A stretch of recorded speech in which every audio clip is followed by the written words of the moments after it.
All right, welcome, my friends, to another episode of Extreme Health Radio. Happy Friday, everyone. I hope you're having a great day wherever you're listening around the world, wherever you're consuming this content. Hope you're having a great day and your life is great. Whoops, let me turn this down a little bit. There we go. So I had a little double feedback going on there, but turn that down. Yeah, I hope you're doing great. This is episode 637, so I will put the links to the sponsors, to Joovv.com, to any of the links that we talk about at extremehealthradio.com/637. So all you got to remember is that number, and you'll get all the show notes available on that page. Let's see, what else do we have to get to? Oh, I wanted to share with you some of our upcoming shows. Got a lot of cool stuff happening on Extreme Health Radio. So got today, Scott Nelson. We're going to be talking about photobiomodulation. So that will be fun. We're going to talk about the benefits of red light therapy and how that affects your mitochondria. And I'll bring him on in just a sec. And then Monday, November 11th, we have Janice Barcelo. We've had her on before. We're going to talk about the dangers of ultrasounds and other technologies based on non-ionizing radiation. So I just have to say, we had her on maybe 3 or 4 years ago, and she was a trip. So we talked about hospital births, Satanism, and I'll let you connect the dots. She was a trippy lady, but she's really cool. So we have her back on. This is going to be a cool show on Monday, ultrasounds for babies. And then next Friday, a week from today, we've got Dr. Sanjita Pati, P-A-T-I, and we'll talk about fibromyalgia and specifically Ayurvedic medicine. So that's going to be cool. And then next Monday, we have Jane McClelland, How to Starve Cancer Without Starving Yourself. So that's going to be cool. So a lot of cool stuff happening on Extreme Health Radio. So make sure to subscribe wherever you're listening, on YouTube or anywhere like that. Make sure to subscribe to the show, and you'll stay up to date on everything we have going on. And let's see, is there any other housekeeping to let you guys know about? I don't think so. So today we're going to be talking, you're probably looking, if you're seeing on the video, I've got a bunch of red light behind me, and that is because I have been utilizing and playing with red light therapy for the past, year and a half or so, or about a year. And so we decided to have Scott Nelson on the show, and he's one of the co-founders of Joovv. And you might be thinking, like, red light therapy, why does that even, what's the difference between red light, green light, blue light? But it turns out there's over 500 human trials on red light therapy and 4,000 different lab studies, over 3,000 peer-reviewed manuscripts. And we've done a lot of shows on light therapy and the benefits of what they call photobiomodulation, or on PubMed, I think you can call it or search for LLLT. And I don't know if that stands for low-level light therapy or low-level laser therapy, but over 200 placebo-controlled trials as well. So a lot of really interesting information about how light affects our mitochondria. So let me bring on Scott on the show. Scott, thanks for being on the show, my friend. Yeah, Justin, thanks for having me. Sorry for the audio difficulties in advance. Hopefully this ends up being a good discussion despite those. Yeah, no, you sound great. So thanks for being here. And you and I have been going back and forth for some time, and about different questions I've had about light therapy and things like that. And so I know you do a lot of these types of interviews, and I've heard you on multiple different shows and podcasts as well. But for our listeners, maybe just tell people a little bit about, like, how you got involved with Joovv and where your start was with all that. Sure. I don't want to bore the listeners too much with my background, so we'll try to focus on light therapy and what people a few things that people can take away. But me personally, I spent most of my professional career in traditional med tech, or the medical device space. In fact, that's where we started Joovv in Minneapolis, primarily because that's sort of the Silicon Valley for the medical device space. And really more specifically, most of my wheelhouse kind of before Joovv was really the cardiovascular space. So working with interventional cardiologists, vascular surgeons, interventional radiologists on endovascular products. So everything from balloons or stents that go into your arteries or veins, to things that shut down those vessels, to devices that remove clot out of those types of products. So the moral of the story here is I was doing nothing similar. I was in a space that was completely different from light therapy. And so I tell all that saying that if you're new to this game, so was I back in 2015. In fact, when my wife and her sister-in-law first started doing red light therapy at a local spa in Minneapolis, I was very skeptical. I thought this is just woo-woo science. There certainly can't be much published evidence that supports this. Just kind of one of those natural health fads, and you know, that was sort of my general take on light therapy. So very, very skeptical, but they were pretty, you know, they went consistently to this spa that I referenced 4 to 5 times a week for about 8 to 10 weeks. Saw some really good benefits, primarily related to their skin health, and they were really stoked about the therapy. And I thought, you know, I'm gonna dig into this to see if there's any scientific weight, so to speak. And sure enough, I did some preliminary, you know, simple queries on PubMed, using that acronym that you referenced, LLT, which I think most photomedicine researchers would say that it stands for low level laser therapy. And I was blown away. There's just loads and loads of science that published peer reviewed science that supports the therapy. Yet at the time, back in early 2015, information that was readily easy to digest was kind of hard to come by. I mean, you really had to do searches on PubMed. There was unless you wanted to go to like a photomedicine conference or something, there really wasn't a lot of easily kind of digestible content or material to kind of help better understand this therapy.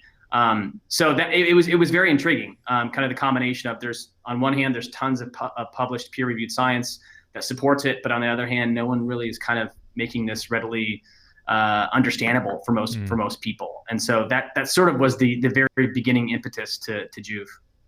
Yeah, that's really cool. I was listening to a podcast recently with Dr. Mark Circus. You're probably familiar with him, out of Brazil. And he was talking about, he's written a number of different books, and all of his books are just such like massive books, like 500-600 pages long. And he did one all about light.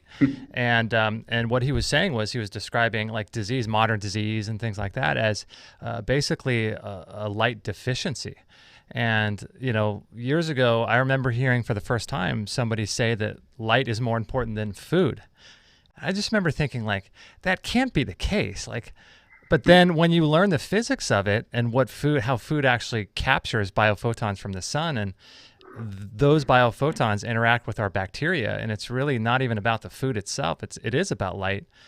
And then learning how we have photoreceptors in our gut. And I just remember the first time I heard that light is more important than food, it didn't resonate.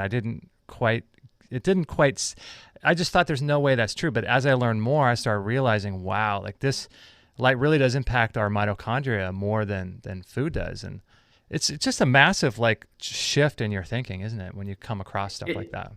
It really is. And to expect someone to make that big leap from understanding sort of macronutrients and food as food for health to kind of the opposite end of the spectrum, where it's like light is more important than food. That's a pretty big leap, and understandably so for most people. But one of our goals as a company is really to raise more awareness for just the importance of life, or the importance of light, I should say, right. As part of that overall health equation. Because I mean, personally speaking, I'm not sure if I buy into the fact that light is more important than food per se. I would say it's maybe as important, or should definitely be considered alongside food in terms of that overall health equation. Food, light, you know, exercise and fitness. I mean, they're all very important, but light is one of those drastically underappreciated aspects when it comes to health. Most people, unless you're listening to the show, maybe Justin, because I know you've done a fair amount of interviews about this topic, but most people just don't think anything of light. And you compare that to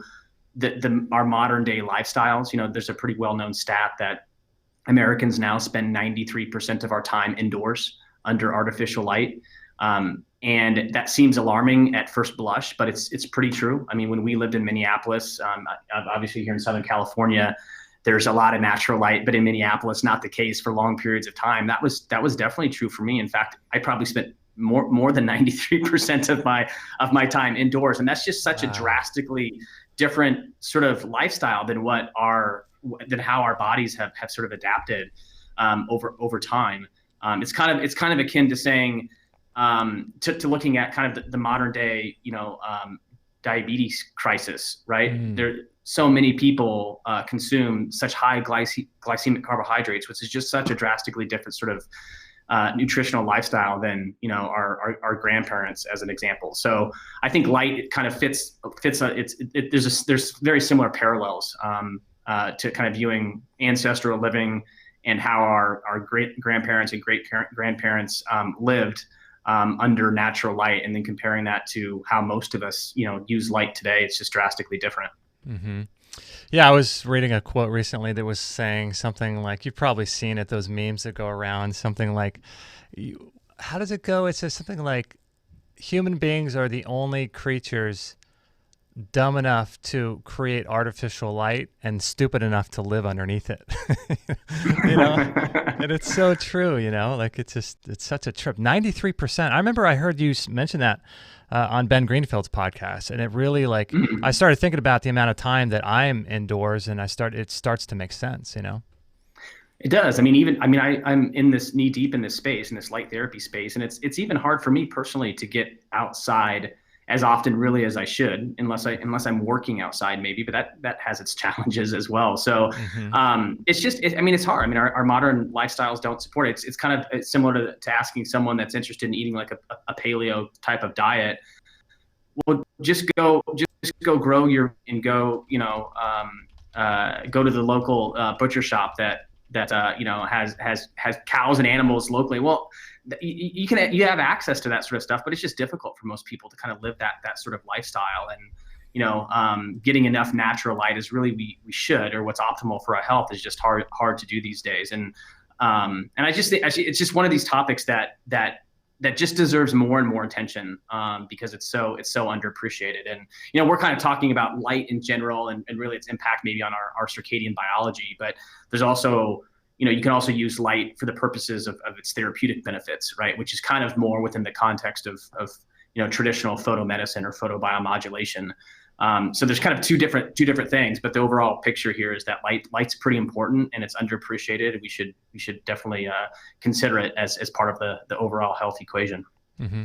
Yeah, and this is kind of an aside, but I was looking at your Instagram a couple days ago, and most people that are watching, or maybe some people don't, but that comedian Kevin Hart just had a really, really traumatic, I think, car crash. And you posted a video where they were actually using one of your devices, I think the Joovv Go or the Mini or something, on his back. And you just said photomedicine. It just made me think, like, if you look at a lot of the alternative clinics that they have in Mexico, like they're using light therapy now, and it's a growing trend, which is good to see. Yeah, no doubt. In fact, most people that maybe have heard of light therapy for its therapeutic benefits probably fall into two camps. One is they've been to a spa that's offered it, for the purposes of like a facial or skin health, or they've been to like maybe a chiropractor or functional medicine practitioner that's used it to relieve joint pain, used maybe a smaller laser-based device or maybe a small high-powered LED device for sort of its healing, its ability to reduce inflammation and pain. And that's actually what Kevin Hart was visiting a practitioner that we work with, Dr. Pat, who trains a lot of he's here in LA. Works with a lot of celebrities and professional athletes, and he was, when we first kind of approached him about working a little bit closer together, he was familiar with those little handheld either laser based devices because he had trained a little bit on them in school, but was unfamiliar with full body light therapy, and so that's what probably intrigued him the most is applying sort of these healthy wavelengths of light, red and near infrared light, but applying them to your whole body for the sort of the systemic benefits was new to him. But he's a great practitioner, and it was really cool to see him incorporate that into kind of Kevin Hart's sort of healing journey. In fact, as a side note, Kevin Hart's surgeons were blown away by how fast he recovered from that surgery. Not only just in terms of movement and mobility, but also just like the scarring that occurred from that surgery as well. And he was using red and near infrared light pretty consistently. So it's just kind of a cool story. Yeah, no, that's way cool. And, one of the things I've talked a lot about on our show is, light in general. And there's sort of like like a yin and yang, like a positive, negative, two sides of the coin kind of situation with light. And so there's this whole aspect of blocking light, right? There's different apps, and I'm wearing the glasses right now because I can't put a filter on my screen here since it produces the show. It'll all come out orange if I did. But there's aspects of blocking the blue light, different kind of light bulbs and all kinds of stuff like that. And we do all of those as well. But then there's obviously, on the flip side, there's using it, like you mentioned a few minutes ago, therapeutically. Mm-hmm. So that's what I want to talk about, because we haven't really done too much information on utilizing the therapeutic aspects of it. And so when you look at PubMed and you look at all the benefits, like, it's crazy when you realize it actually impacts the mitochondria, and that controls genetic expression. So some of the benefits are just it's crazy, right? It starts with collagen and building skin, and I mean, it just goes on and on and on, doesn't it? It really does, and those benefits is everything from skin health through increased collagen production to the reduction of joint pain and inflammation, to faster muscle recovery, to increased cognitive benefits, to even weight loss, body contouring and weight loss. I mean, the benefits are so wide ranging, but the reason for that is there's a couple core mechanisms of action. One in which these wavelengths of light are able to stimulate your mitochondria to produce more ATP energy. So in essence, any cell that has a mitochondria, the sort of the powerhouse or the engine of our cells, most of our cells throughout our body do, in most tissues anyway. Because they're able to produce more energy, they just function better. It's almost like getting your car tuned up, and because of that, you get these super wide ranging benefits, almost like a late night infomercial. But the interesting thing about this therapy is that all of these benefits are supported by published peer-reviewed science. It's an actual photomedicine, or photobiomodulation is a real medical specialty. It's much smaller than, say, cardiology or orthopedic surgery as an example, or orthopedics, but it is a subspecialty of medicine. So there's journals, there's conferences where researchers are studying this in great detail, in academic centers, whether it's Harvard or whether it's the University of Buffalo or wherever. So it's a real thing. So it's not just woo woo, and it's supported by a robust amount of scientific evidence. But so many of those benefits, like you said, Justin, really kind of circle back around to the ability of these wavelengths to stimulate the mitochondria to produce more ATP energy. Mm-hmm. So what's really important, I think, for people to realize is that the Joovv isn't in no way supposed to replace the sun, right? I mean, nothing can compete with the sun, right? But this is just a sort of an adjunct to isolate one of the frequencies of the sun, or the color, and utilize that to the best, of your ability. But it in no way replaces the sun, right?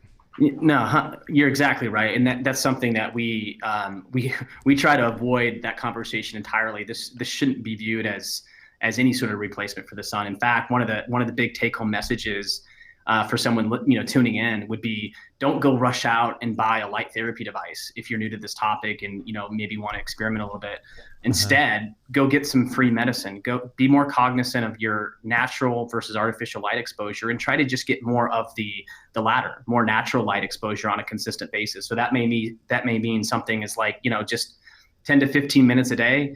Go outside, get some natural light, ideally during kind of the peak hours, or even in the morning or the evening. But just get more natural light. That's the first and easiest and cheapest way to appreciate the power that light can have, for our overall health. But to your point, no, it's certainly not a replacement. In fact, it's the best example would be if you're say you were to get blood work and you had low vitamin D levels. Well, you may need to supplement, hopefully not forever, but you may need to supplement with some vitamin D. But ideally, you want to be more cognizant of that, right? Get more natural sunlight to help your body produce more of it, as an example. So if someone lives a lifestyle where they just can't get that much natural light, or they live in an area that just doesn't have where you can't get enough natural light during the year, then you may want to consider a light therapy device. But it definitely shouldn't be considered a replacement for the sun. Yeah, for me, I'm really cognizant, especially this time of year, to make sure I get more light, during the fall and winter months. Because even though we're in California, the skies are way less bright, and there's still sunshine, but it's not cloudy every day. But I still make it a point to use. I have a chicken lamp, so that's on me while I work, and then I have your device, and I use that in my room. It's funny, the other day I was taking out the trash, and I looked on the side of our house, and it's just this massive amounts of red light coming out of our house. And I just have to think, people must think I'm nuts. Oh It's yeah. so funny. Oh, no doubt, no doubt. We get the same types of reaction. In fact, the system in back of me here, that's the one I have at home, and I use it in our garage. Oh, And when okay. it's lit up when I typically use it either in the morning or in the evening. And either way, if it's dark outside, it's like blasting the garage. It looks kind of it's almost during Halloween. We just wrapped up kind of the Halloween season, and I'm sure a lot of people thought we were doing some funky things in the garage. But I know, it'd be perfect, like perfect haunted house kind of situation, That's right. That's right. Yeah. Yeah, it's cool because I use mine, like it's in the background here of the studio. If I forget to do my workout in the middle of the day outside, I'll do it at night, and I use your light, for the same thing in my garage at night. So it's like I just can't go back to using a regular light when like after I've used yours. Yeah, yeah, and some people, I mean, obviously it's meant for kind of therapeutic purposes, whether you're trying to actually treat something or whether you're just using it to sort of optimize your overall sort of health and wellness. But a lot of people will use it just to kind of illuminate a room at night as well. My wife and I include it every now and then. We'll flip on a tabletop version, so we'll flip that on. We actually recently picked up some Casper glow lights. I'm not sure if you're familiar with those, but they produce a really nice, warm, low Kelvin temperature kind of light in the evenings, which is really nice as well. Definitely more warmer tones, which sort of mimics the sunset, the wavelengths found in a natural sun and sunset. But yeah, it's whether you want to use them therapeutically or just to sort of illuminate a room with healthy wavelengths of light. That's you can do that as well. That's cool. Now, what did you say that was called a Casper? I'm going to look that up. Casper glow light. Is that on Amazon or? It probably, or Casper's like the mattress company, right? Most people are familiar with, and they're trying to, I think, they're trying to become sort of the Nike of sleep, or at least that's what they've, some of their senior leaders have been reported to or made public statements around. And they recently rolled out that product, it's kind of a cool little product. It's just very easy to use. You kind of just twist it and then flip it over, but it produces a much warmer light. And so if you don't want to flip on like a bright white light at night, which isn't great at all for your circadian rhythm, yeah, there you go. This may be kind of some similar style products, but you get the point there on it. Yeah. I think that's a different version, but that's okay. Yeah, it's warmer. So yeah, the Kelvin temperatures are a lot lower. So much warmer, much warmer wavelengths of light that aren't nearly as disruptive to your circadian rhythm in the evening. And so just a better way to illuminate a room than just throwing on, bright white or bright blue light, which can be pretty disruptive. Yeah, no, that's really cool. Yeah, I love your products are just awesome, and I want to talk about some of the differences with the lights themselves. Like, I think a lot of your products say like you can choose if they're near infrared and then red. Are those the two options to choose from? Yeah. And before we kind of dive into that, I mean, I think it's just important for people to understand that the light spectrum is actually really broad. The electromagnetic spectrum is actually even more broad. And so the best analogy I can use when we get into kind of this topic of wavelengths of light is like if someone were to serve you a plate of food and they said, hey, this is proteins and carbs. Well, if you're into kind of like healthy eating, you'd be like, well, what kind of protein, what kind of carbohydrate, how much, right? Are we talking a lot of protein, a lot of fat, a lot of carbohydrates? You probably dig into that a little bit more, to try to understand like how much, what type of ratio are you about to eat here with this plate of food. The same thing applies to light.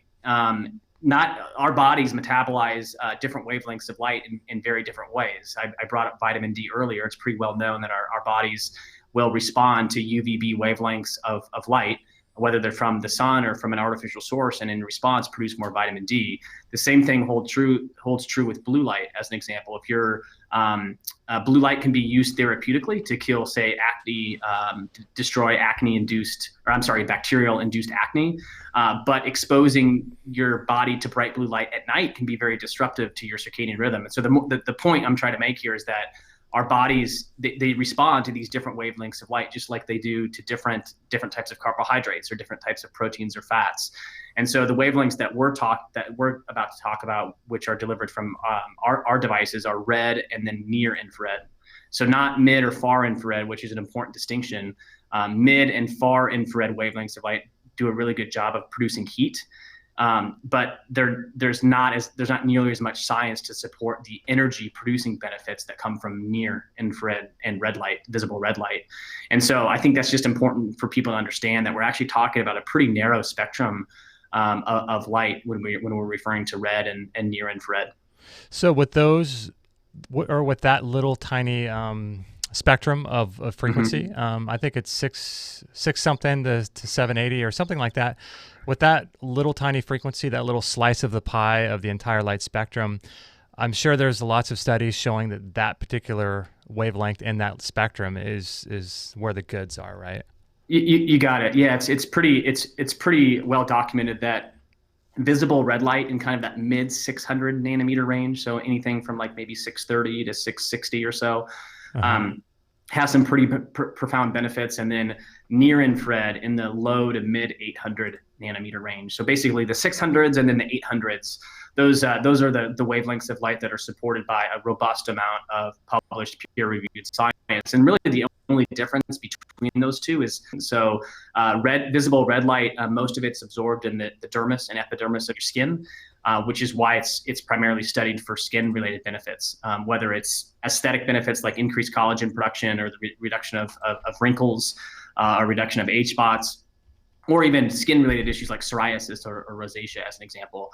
But near infrared, actually, those in kind of the 800 nanometer range, those do a great job at penetrating pretty deep into your body, into deeper tissues. In fact, they can penetrate through bone. The energy does dissipate as it penetrates deeper, as it penetrates through bone, as an example. So it's important to use a higher powered device when you're using it for some of those deeper tissue benefits. But that's really the predominant difference between the two is just really depth of penetration. Depth. So you said all the way down to the bone? Yeah, it can penetrate through bone. And in fact, that's probably one of the more emerging benefit categories of photomedicine. Over the past 2 or 3 years, there's been a number of studies that have showcased the benefits of near infrared light for bone healing. Because the near infrared light can stimulate osteoblasts, which are the cells that produce more collagen in your bone. And so by stimulating those cells to produce more energy, they just function better, which leads to either faster healing from, say, a fracture, or just more collagen production for stronger bones. In fact, we've seen a fair amount of really well structured study over the past probably 2 years that are demonstrated those benefits pretty profoundly. That's interesting, because I've been doing a lot of research lately in iron and copper and different minerals, specifically like magnesium and calcium, and how those play together and how copper regulates iron.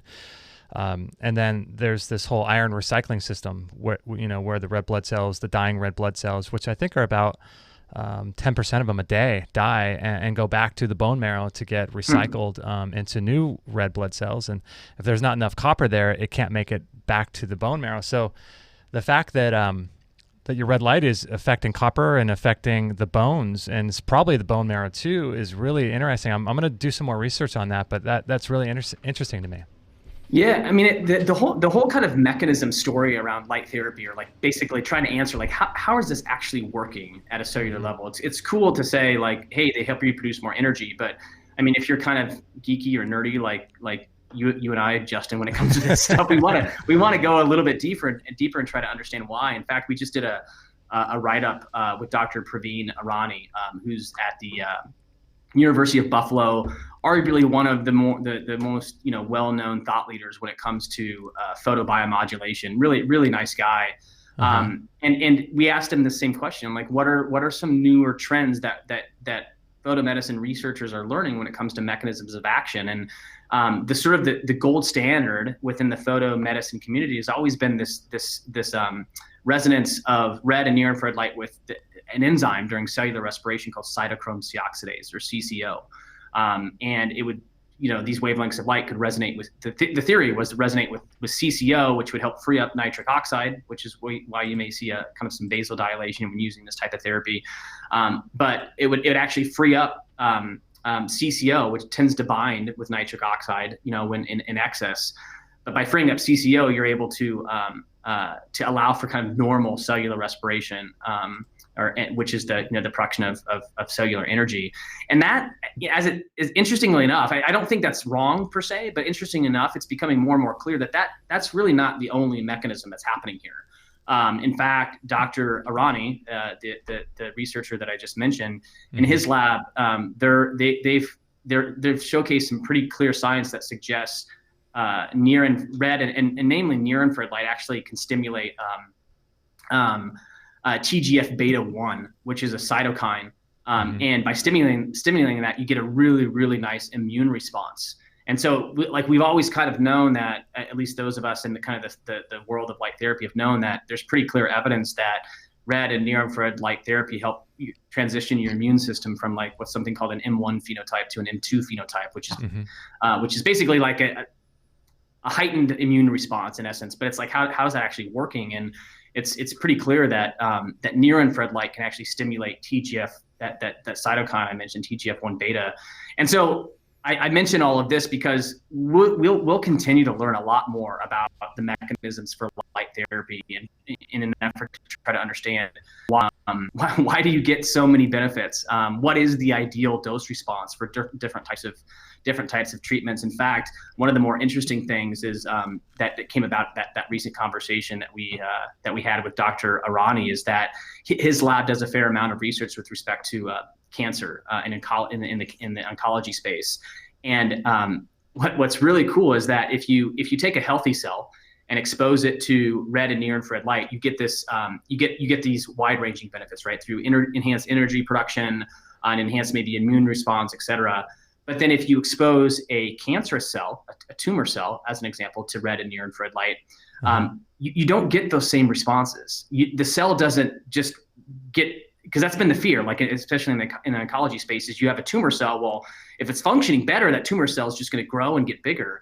And what they've demonstrated pretty clearly is that you actually get the opposite effect. You get autophagy or apoptosis with tumor cells. So it's like, man, you can, this is amazing, because a healthy cell responds very favorably to these wavelengths of light, and an unhealthy cancer cell responds in the exact opposite way. It actually dies.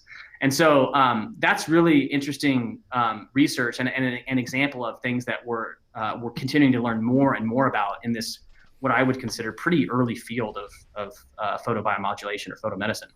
Yeah, man, this is so interesting. I hope you guys are enjoying the show. If you know of anybody that's interested in light therapy and interested in this kind of work, pass the show or tag your friends.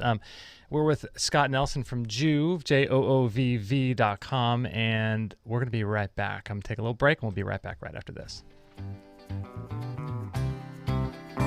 You're listening to Extreme Health Radio, and I hope you're enjoying this show. Please share it with your friends by tagging @Extreme Health Radio on Instagram. Stay tuned for new shows weekly.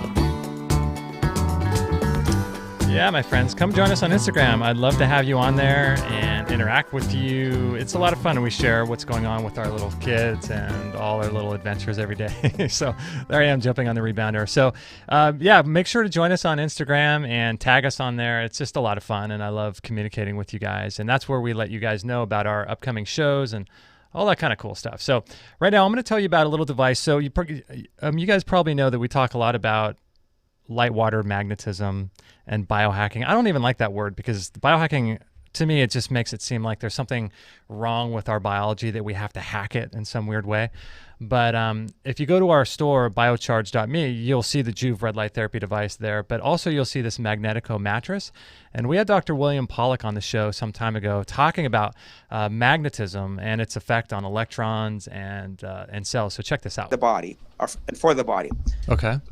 all the activity of the body, all those biochemical processes rely on the natural electromagnetic fields and electrical fields within the body itself. Okay. Magnetic fields drive chemical reactions. Okay. Chemical reactions interact with magnetic fields, so they go back and forth. Okay. Again, it's very dynamic. But because the magnetic field doesn't stay in the body doesn't have to process a magnetic field the way it processes a chemical or a food. Okay. Okay, and it's going all the way through. And as it goes through, it does a bunch of different things. And in the book, I actually have about 25 different mechanisms that I describe about how magnetic fields actually work in the body. Interesting. Okay.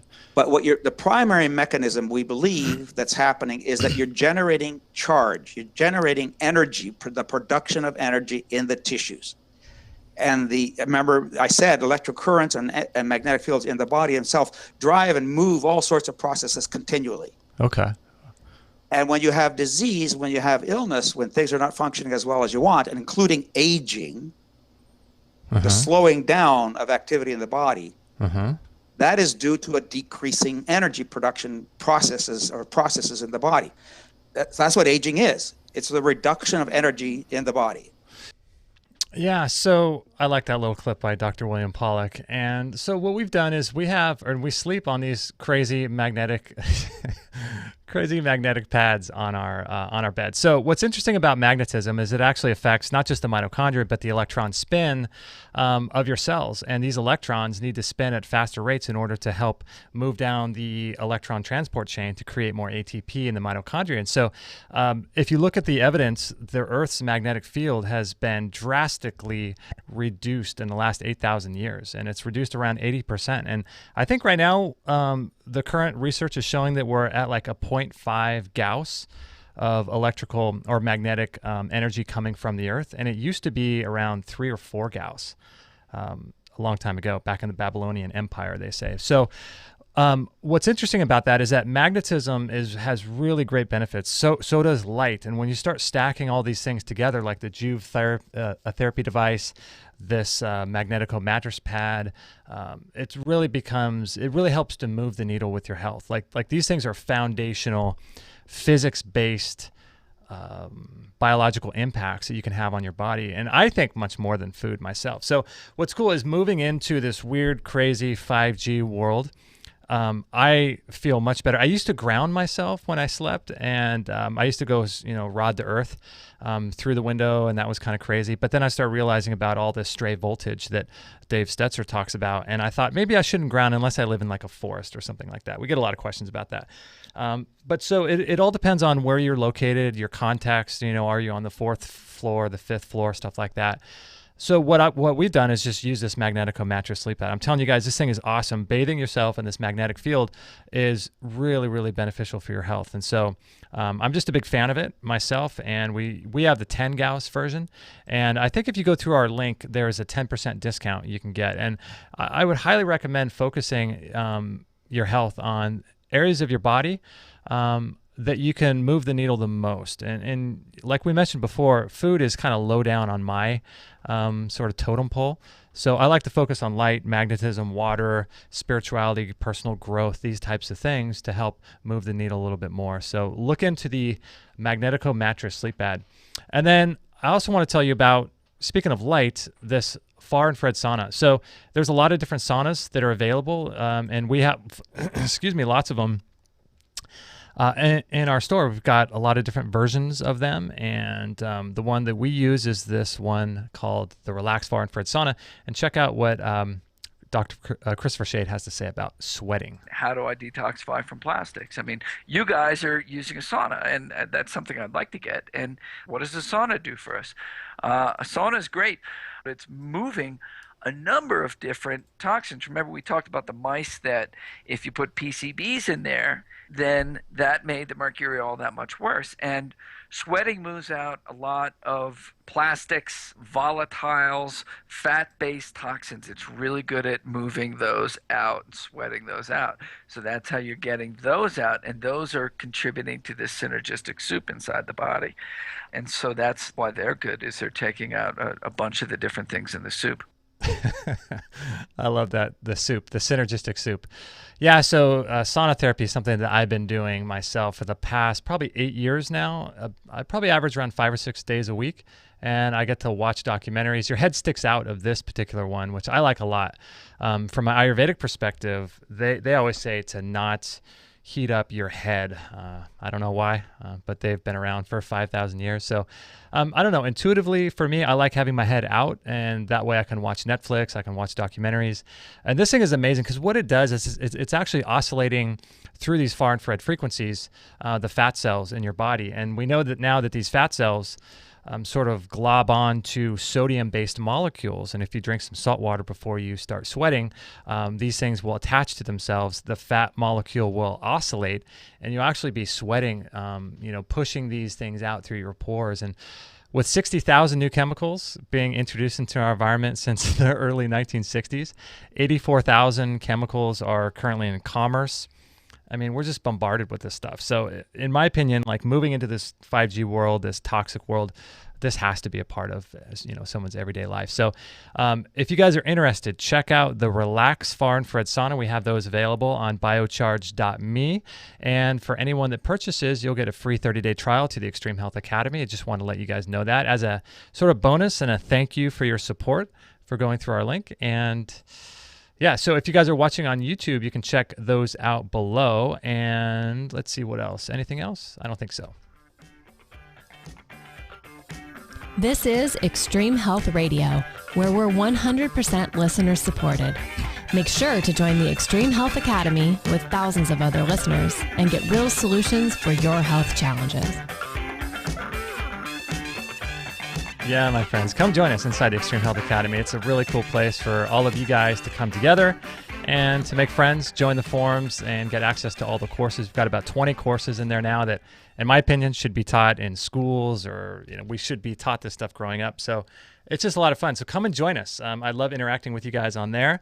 And if you guys have any questions, I'm going to go through in just a second on YouTube and look for any of your questions that you've written in all capitals. And if you have the courage and want to call up on Skype, I believe it should work. So if you want to call up and ask Scott a certain question on Skype, you can do that at Extreme Health Radio. And let me go back to let me turn Scott's mic up here. And Scott, do you want to take a couple questions from the chat room?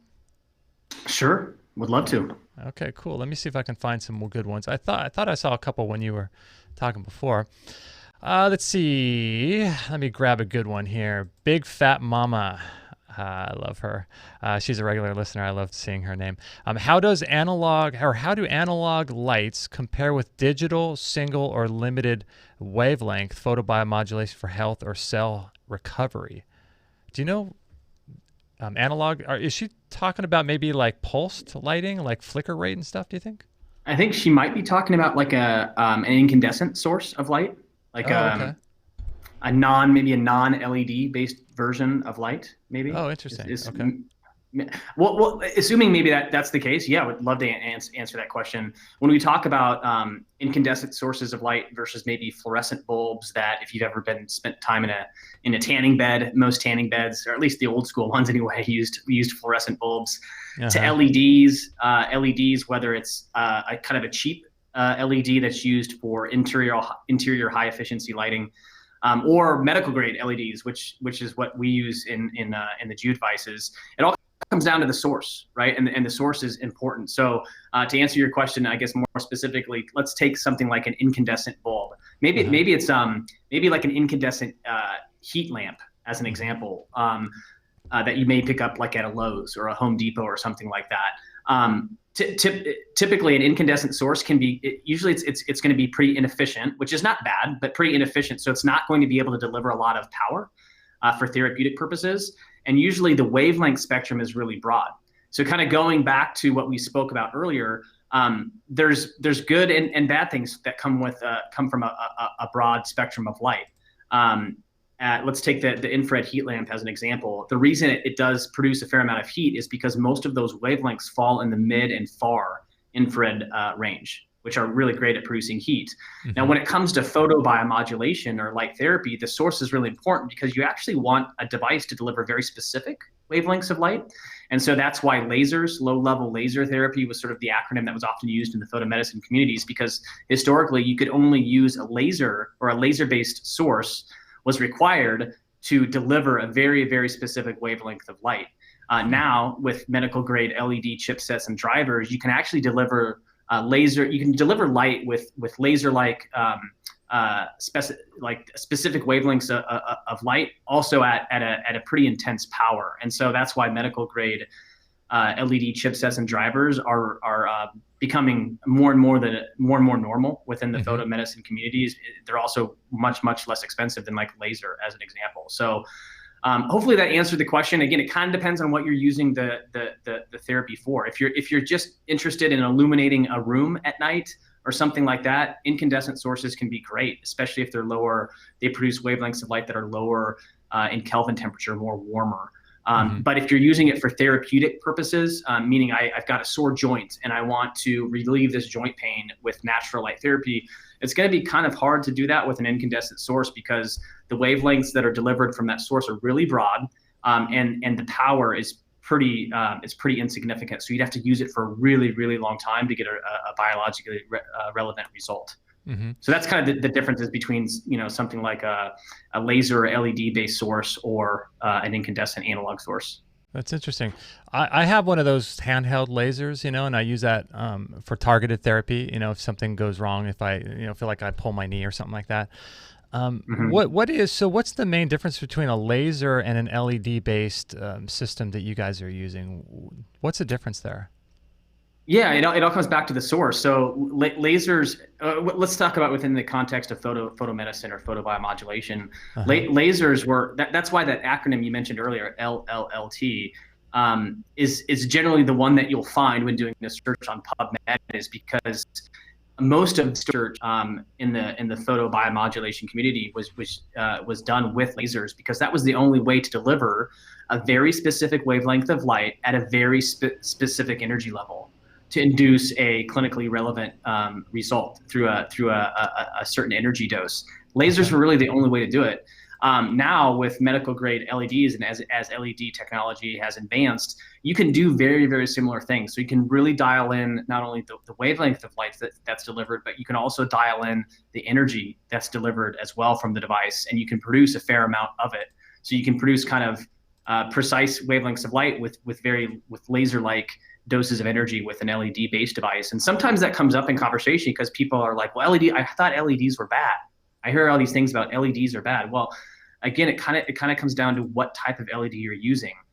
LEDs can be great if it's a really low quality and it tends to flicker a lot. Usually the harmful effects of a flicker is usually visible flicker. That's based on published peer-reviewed science that appears to be some of the damaging effects from flicker. But really, I mean, in my opinion, the kind of a lot of the misinformation around LEDs is really the wavelengths that are delivered from an LED. So if you're using a bright white or bright blue LED in the evening, not great, because it disrupts your circadian rhythm, primarily because that's the wavelength that's delivered from the device. Whereas if you're using a much warmer LED at night, that's less disruptive to your circadian biology. Now, flicker rate, for those that aren't well versed in all this kind of weird stuff, is like, how if you watch a video, if someone takes a video of somebody else watching a TV, and you see in the video the TV has all these sort of flickering lines going across it, but the person who's in real life who's watching the TV doesn't see that, but somehow our nervous system is picking up this flicker rate. Is it possible to make LED lights that have zero flicker rate, or would that be like what a laser would be? Yeah, so laser is definitely not gonna flicker, or at least a medical grade laser. With LEDs, if you're plugging it into a wall source, no. I mean, you're not ever going to diminish continuous wave light therapy, because if you look at the energy delivered from a device like under like professional grade gear, you're always going to see this up and down sine wave, because it's always going to be modulating if you're plugging it in. Right. And so, no, you're never going to totally eliminate flicker. You can definitely reduce it. In fact, if you're following good manufacturing principles, there's actually safety testing that needs to be done in order to diminish flicker rates. But again, in my opinion, some of this stuff is overblown, because when it comes to any good quality device, even if you pick it up at a retail store, in order to get certain certifications, you have to pass these safety tests that diminish flicker rates. But it's kind of one of the, most of the scientific evidence around flicker is really visible flicker, and it leading to fatigue. And there's not a lot of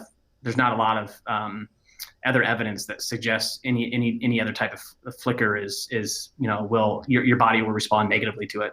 Mm-hmm. Now for the Joovv, like for my targeted usage, I use it for about 10 minutes a day. And is that about the right time? Can you use it too much? It's really hard to overuse light therapy. It's kind of one of those nice natural health benefits that comes with very, very little negative downstream ramifications, if any at all. I would say that I guess the thing that I would probably, how I'd best answer that question is, it's sort of similar to water. Yes, you can drink technically too much water, but you have to drink a lot of it in order to experience some of those negative consequences. And so when it comes to light therapy and these wavelengths of light, red and near infrared light, I would say you probably reach a law of diminishing returns after a certain amount of time. And with our devices, for general health and wellness, we generally recommend about 10 minutes at about 6 inches or so from the device per treatment area. And that's just based on our third party testing and the energy that's delivered at that distance over that amount of time. So that's how we came up with our guidelines for our devices, and that kind of for general health and wellness benefits. But again, it kind of depends on what you're attempting to treat. And that's becoming even more clear. As an example, the researcher I mentioned earlier, Dr. Praveen Irani, he was listed on the paper, but there's this kind of newer paper called I think it's referred to as the buckets paper, which was a smaller participant group, but patients that suffered from Alzheimer's and dementia, and they created these DIY light therapy helmets to just put on their heads. And again, they were completely like just do it yourself, make it your own, and try to make a cheap light therapy device. And it was very clear that some participants in the study experienced dramatic positive benefits for the reduction of symptoms related to Alzheimer's and dementia, where others did not. And really, anyone can look up this paper and read more about it. But to paraphrase it, when Dr. Roddy sent it over to me, he goes like, this is both like really compelling and also really scary at the same time, because it's compelling because no one's talking about light therapy for the purposes of reducing Alzheimer's and dementia, which is nearly untreatable in today's, at least in Western medicine. But it's becoming more and more clear that dosing really does matter for certain conditions. And so that is actually a nice little like story to kind of wrap around this entire conversation around wavelengths matter. Energy matters. It's kind of like, how much proteins or how much carbs is in this plate of food. Well, energy matters. That's, the energy delivered from a device matters. So all of this sort of stuff matters. But if you're just kind of using it for optimal health, general health and wellness, with our devices anyway, 10 minutes is about the treatment time that we generally recommend. Yeah, I have to say, I used it the other day. I usually use it while I'm on the phone, and to kind of kill two birds with one stone and just get something done while I'm on the phone. And the other day I did that a little bit before bed, and my house is typically very like dim at night. There's a little bit of red light, and this is mostly dim, but man, it was challenging because I had never really done it right before bed. And sometimes when I do it before bed, I sleep well. But this time, I don't know if it was caused by this, but I did it for, I think, maybe 30 minutes. And I think maybe it was just too much light, too late at night kind of thing. But man, talking about like the power that this thing puts out, it's like when you say it can go down to the bone, it feels like it because it's super deep, Yeah, that's really interesting. In fact, that I'm glad you brought that up, because we were just talking about this idea of flicker and pull like in essence pulsing different wavelengths of light. And there's actually really strong evidence that suggests pulsing this type of light, so intentionally trying to generate flicker, so to speak, at a certain frequency, leads to much more profound benefits for therapeutic purposes, right? Versus this continuous kind of on mechanism or continuous wave light therapy. But pulsed light therapy actually is more beneficial, and it's really clear when you look. I mean, the gold standard has always been, continuous wave light therapy is best, but it's becoming more and more clear that there's definitely some more profound benefits when it comes to pulse, intentionally pulsing these wavelengths of light. And I say that, and the reason I'm bringing up is it's because most researchers that believe that to be true would suggest that your cells almost need a break, because you're allowing your cells to function, but overuse, just like anything, can sort of lead to this fatigue, at a cellular level. And so most photomedicine researchers that really are kind of a double down on this idea of pulsing believe that that's why, right? Your cells sort of need a break. So it kind of makes sense if you're just always shining, pretty high powered light, on your body, your cells at some point need a break. So you could, that may be why you kind of experience some of those, semi-negative consequences from just doing it too long. Yeah, no, it's amazing. But it's interesting. One of our recent guests a while back was talking about the shape of the red blood cell, and he was talking about, it's so interesting. I pick up all these little tidbits by talking to all these interesting people. But one of the things I remember about that episode was he was talking about the shape of the red blood cell, and it's almost like shaped like a wok, like a Chinese wok, or like a three-dimensional sort of bowl. And what it's trying to do, the reason why it does that is it's trying to capture light. Trying to capture photons or biophotons from the sun or light itself. And I thought that was super interesting. And then when I read that we have photoreceptors in our gut, like, it's really fascinating how the human body really is designed to work off circadian rhythms and light. And for some reason, since the late 1800s, we're living under this crazy blue light that's destroying our cells. It's crazy. Yeah, I mean, you mentioned even gut health. I mean, there's not a lot of papers that support this yet, but there's some interesting research that's being done by a group in Australia that has showcased that, at least in mammals anyway, that they experienced really positive changes in microbiome in their microbiome in their gut when exposed to red and near infrared light, which is counterintuitive because normally you wouldn't really think the light could penetrate that deep. But I think that showcases maybe some different mechanisms that are going on with respect to light therapy. In fact, we actually just wrapped up a clinical study with a group in Minneapolis, Bristol Code Medical. The PI on the study was Dr. Kelly Gibbous, and we studied male and female hormonal health when exposed to semi full body light therapy. I say semi because they were using what we called our Joovv Solo, which kind of treats, it's the same size that you have, I think. And it treats basically from the top of your head to maybe just below your waist, or kind of like your upper groin area. And both men and women used that device every day. It was self-reported compliance, so you don't know if it was really every day, but they used it pretty consistently is the moral of the story, for 10 minutes a day. And we actually, one group actually ate just a standard American diet, what the researcher Dr. Gibbous referred to as the SAD diet, which I thought was kind of funny. I don't think she intended to call it that, but it's kind of funny nonetheless. And then the control, or the experimental group, ate a ketogenic diet. And what was really interesting is that both in men, so we studied testosterone to estrogen ratios in men, and then progesterone to estradiol ratios in women.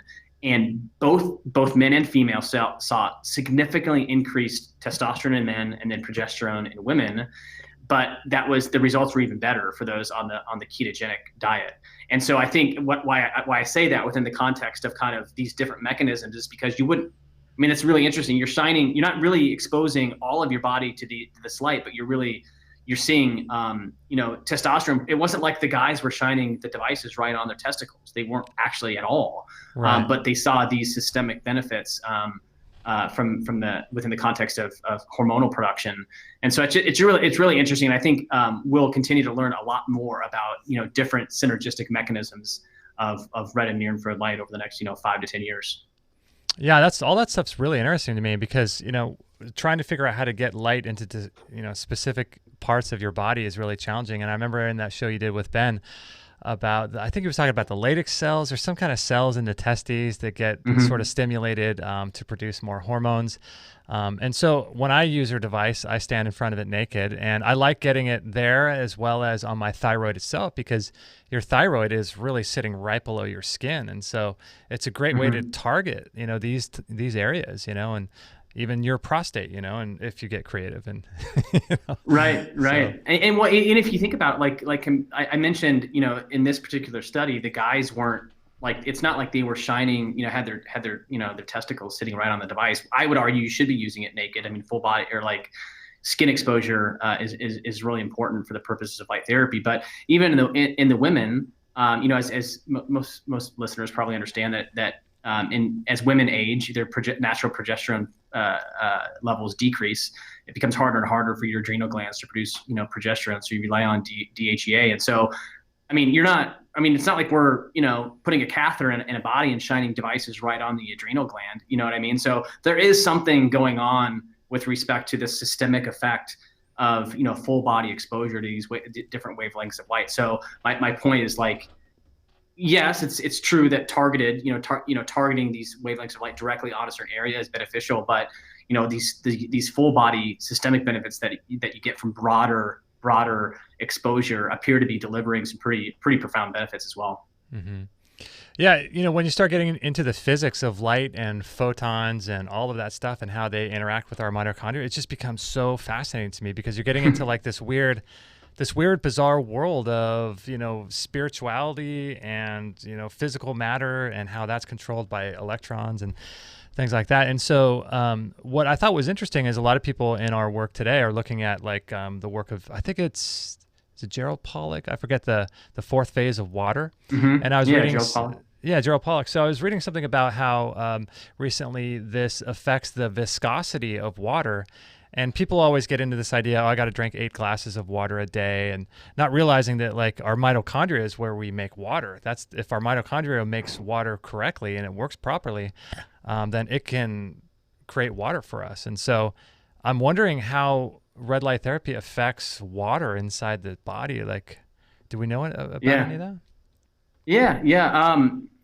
This is one of the kind of a more theoretical arena for sure, but we actually recently, it's probably been about a year ago now, interviewed a lot of the researchers with the Center for Deuterium Research, Dr. Laszlo Boros, who's a tenured professor actually at UCLA. He also helps run this particular clinic here in LA.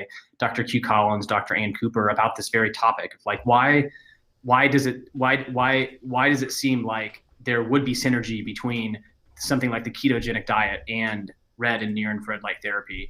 And Dr. Boros, who's published well over 100 papers around, kind of centered around this topic of deuterium depletion, which is like a heavy hydrogen isotope in our bodies, is that hydrogen can actually resonate really, really well with red and near-infrared light, and the impact that you get is actually lower deuterium levels inside the metabolic water, which is a different type of water inside our mitochondria. And because you're naturally lowering your deuterium levels, those nanomotors along the electron transport chain, they actually spin faster because you're changing the water. You're making it less viscous, changing the viscosity to make it less viscous.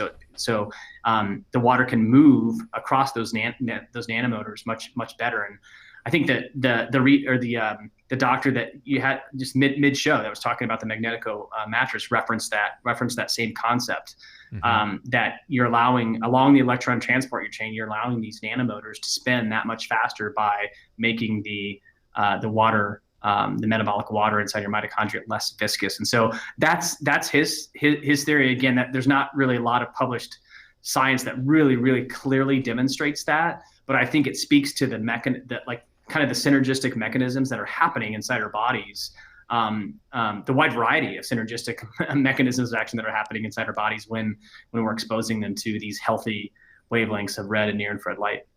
Yeah, it's interesting because it seems like if you allow the body to create energy, and if you get rid of that, like you were just saying, the heavy hydrogen, the deuterium, and allow those nanomotors to spin, I think at 9,000 revolutions a second or a minute or something, and like our heart needs 1 billion, with every beat of our heart needs 1 billion ATP. And so it's like, wow, how much energy do we need to make? And if we have all these things that are depleting our energy over time, that just depletes us in our ability to overcome disease, or just even to go out and have a good day and go surfing or something like that, you know? Right. Yep. No doubt. It's like, it can be like super, super complex, and I would never pretend to be some, a PhD in some of these areas. I just learned from talking maybe to a lot of these researchers, but it can you can go down a lot of different rabbit trails for sure. It can be super, super complex, but then when you sort of come up for air and think, wait, that kind of does make sense. We kind of understand how our cells produce energy. And we need these nanomotors to spin faster, just kind of like the engines in our car. We need the cylinders to spin. Oh, and if you have these heavy hydrogen atoms that are clogging up that process, right? Or if you get this too much metabolic congestion, as Dr. Gibbous would point out, if that becomes congested, your cells produce less energy, and that leads to chronic fatigue or chronic inflammation and a wide variety of disease states that we're all familiar with. So it kind of makes sense when you kind of come up, like I said, when you kind of come up for air at a high level, it does, you kind of take a step back and think, I get it. I get why light might be important. Yeah, it makes total sense. It's funny because we come from like a biohacking kind of world, and people that are in the biohacking world, they love to stack things, And so when I'm using your device, I'll usually do like a SOTA magnetic pulsar or a zapper or something, or, something else. So I'll try to do 2 or 3 things at the same time. But how cool, because you were just talking about hydrogen. I know you can breathe hydrogen gas, and maybe like step on a vibration plate, or what kinds of crazy things have you seen people do, like stacking these types of technologies? Well, that's certainly one way to go about it is breathing in hydrogen. I guess you can do that. I myself, I stand on a vibration plate. The bulletproof 5 plate is the one I use. But that's what I stand on in front of the device that's placed right behind me here. That's cool. So that's a super easy way to stack therapies, and anyone that's listening to this or like at least most people that are with understand the importance of like breath work as an example. So I do simple breath work while standing on a vibration plate in front of a light therapy device. But I know you showed that picture of your rebounder on Instagram. That could be even a great way if you wanted to do some rebounding. You'd have to be semi close to the device, but if you're kind of within about 12 inches or so, and then on a rebounder, that would be a nice way to stack therapies for sure. So yeah, I'm all about that. If you can stack multiple natural kind of modalities like that in the same period of time, why not? Yeah, like I mentioned before, that's what I did the other day. I jumped up on the rebounder for about 10 minutes, did the red light therapy, then I did the sauna right after that. And I think I overstimulated myself because I couldn't sleep that night. So, and I'd never done it that late. So I did all this stuff late at night, and I think that's what screwed up my sleep. But maybe too much light. Maybe light in any capacity too late at night. Maybe that's not a good thing, whether it's like firelight or any kind of light. I don't know. Yeah. I mean, it's hard to say specifically. I think that's important, kind of listening to your body for sure, and trying to understand like how your body responded to that. Like just as a follow up to that, the other night, we were like just busy, running a small company. It's sometimes the workload ebbs and flows, as I'm sure you can appreciate. Yeah. And this has been like an incredibly busy week. And I think it was like Tuesday, Wednesday night, I was up later than I would have liked normally. I still had my blue light blocking glasses on, in front of my computer, but just pounding away at work. And I just think the overstimulation led to like not the greatest sleep quality that night. I think, I went to bed at a halfway decent time, but ended up waking up at like 2 or 3. And it's like, that's pretty abnormal for me because I'm usually pretty cognizant about that sort of stuff. But it's just kind of that idea of like just overstimulating in whatever capacity, whether it's from, stress related to like just too much blue light that's negatively impacting your circadian rhythm, or if it's just your mind's just overstimulated and you just need to like shut things, purposely and intentionally shut things off. I think, that's just a little small things that are just important for all of us to all of us to consider. Those last few hours, in the evening should really. I've heard Dr. Parsley, who has the Parsley sleep remedy. I've heard him reference this because he does a lot. I think he still treats patients some of them related to sleep deficiencies. And, you know, he used the story that like our ancestors, there was this period of time leading up to you know, bedtime where you begin to prepare your body for rest. And, you know, any of us who have kids, I know you have young kids too, Justin. My kids are a little bit older now, but like that's the whole concept of like, you know, one of the reasons you might want to read to them at night or get them sort of prepared for bedtime. And so many of us just don't do that. It's like we're watching a show with bright blue light and stimulating our minds right up until bedtime, you know, and then that's pretty common for most people actually. And so, you know, that's not, I mean, when you take a step back, it's probably not a great recipe for good quality sleep. Yeah, no, I hear you. Yeah, that's unfortunately that's kind of our culture, right? How we do that. We just sort of just pedal to the metal, and then we try to fall asleep, and we're like, I don't know why I'm not falling asleep. Well, that's probably why. Right. Definitely one of the reasons. It's hard to do. You just have to be, you know, more. And it's hard for me. I mean, I've always, you know, like I said before, at kind of the outset of this conversation, I was in the med tech medical device space. That can be kind of a grinding arena, you know, to work within, and high pace. And, you know, I tend to have a hard time shutting things off, but I will say that the more cognizant I am, you know, at least within my daily routine about trying to sort of unwind at the end of the day, wearing blue light blockers at night, not using, you know, bright white or bright blue light, you really begin to notice some of those changes, or at least for me. And I wouldn't say I'm overly maybe sensitive to a lot of this different stuff. My wife is, you know, but I've become more and more sensitive. We're like, even on a few nights earlier this week where I was just overstimulated, it impacted my sleep, or at least I noticed it much more than maybe I would have in the past. Mm-hmm. Yeah, it's definitely the more you get into this weird world that we're in, the more sensitive you become. Like you start realizing like, man, I can't eat McDonald's for breakfast like I used to. I can't go under blue light like I used to. It's weird. I know. Isn't that it really does. And I'd be the first one to say, like, I was not into any, I've always, you know, I mean, did kind of the normal stuff, right? You know, exercised, you know, fairly consistently, but it really is I tend to be more cynical than maybe most when it comes to some of this more natural alternative health, or at least I look for published science first, probably more so than anything. But what I'm getting at is I 100% agree. Like I've noticed the more I'm cognizant of that I'm implementing in my lifestyle, I can't go eat like a piece of bread that's a lot of gluten. I know, like I'm so sensitive to that now, where it's like I know exactly how I'll feel after that.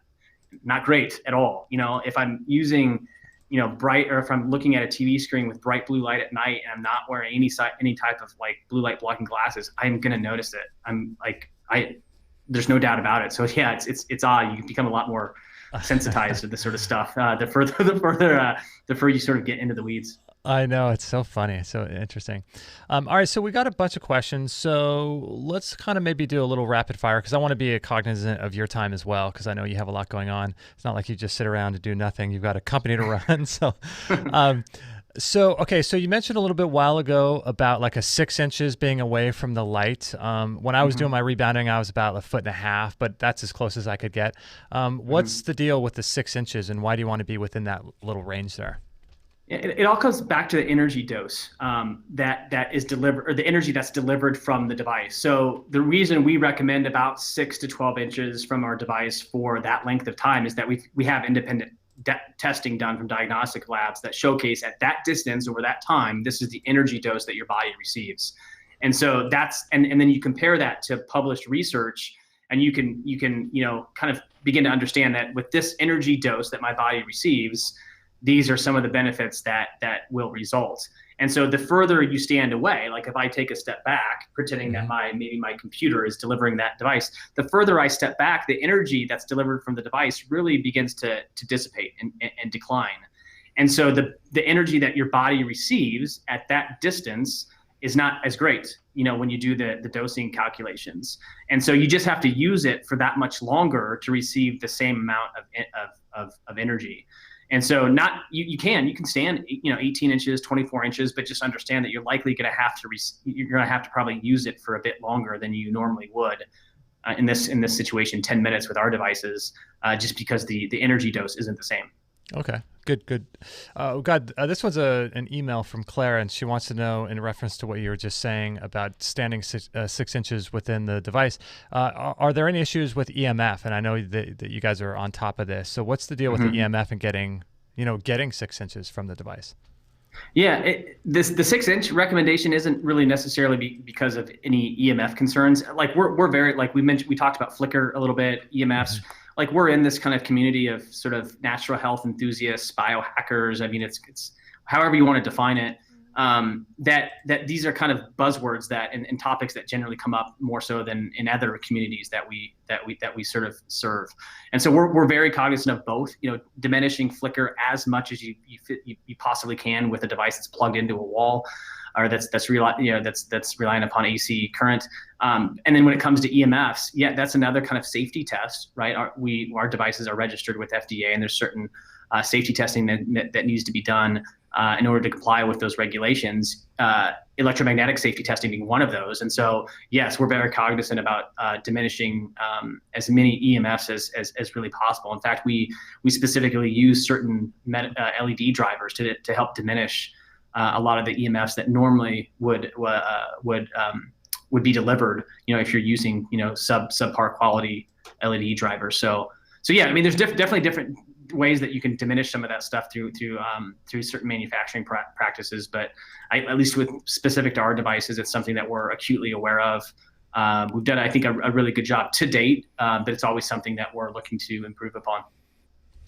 Cool. And this is a question that comes up a lot, and we got it again, and I think it may even be on your website, but the idea of looking directly at the LEDs, I don't have a problem. I used to, like when I first got it, I'd kind of cover my eyes or whatever with those little weird kind of like glasses that you get at a tanning bed or something. But I don't use those anymore. I don't have any issues I don't really look directly into them, but how does it affect your eyes if you look into it? Yeah, we're kind of on the safety testing aspect. One of the tests that you have to do with an FDA registered device too is eye safety testing, photobiological eye safety testing. So with our devices, they're completely safe to look at. I mean, it's very bright. I'm used to it by now. I'm sure you are too, Justin. It sounds like.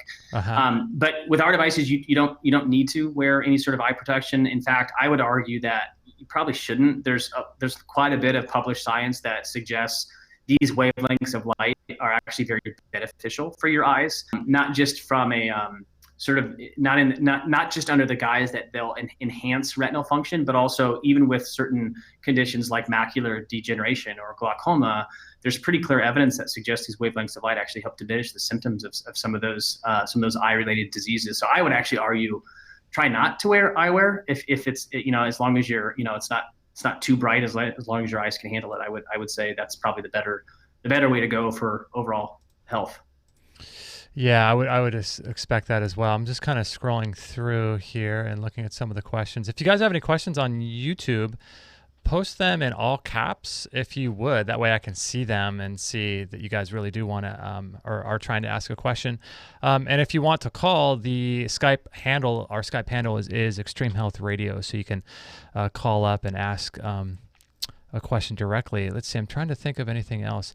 Oh, so with the lights, like on the Joovv, one of them is a light, and then the other one looks like it has no light right next to it. But that's the difference between the red light and the far infrared. Is that correct? Yeah. Near infrared with our devices, but really anything within the infrared spectrum is invisible to the naked eye. You can see it under certain with using certain type of camera technology, or video camera technology, but you can't see it with the naked eye. So if I were to flip on this device in back of me, and if I'm using our devices have like you said earlier, Justin, you can have the ability to switch between the wavelengths or use both at the same time.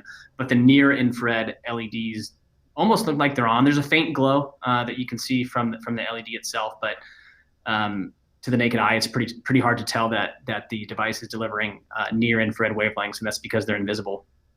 Mm-hmm. And on that note, I mean, that's you mentioned the kind of saunas and using saunas on a consistent basis earlier.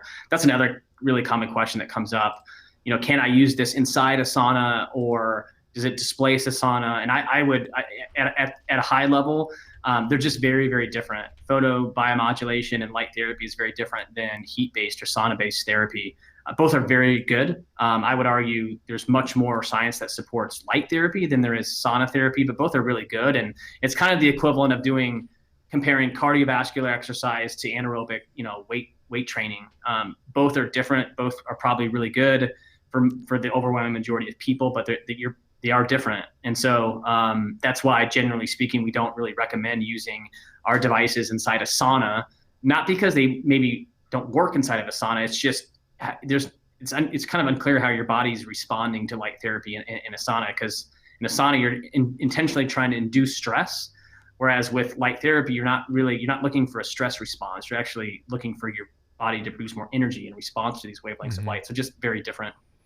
Yeah, it's interesting because people will email in and they'll say, like, what's the best? Is near infrared the best? Is far infrared the best? Like, what's the best sauna?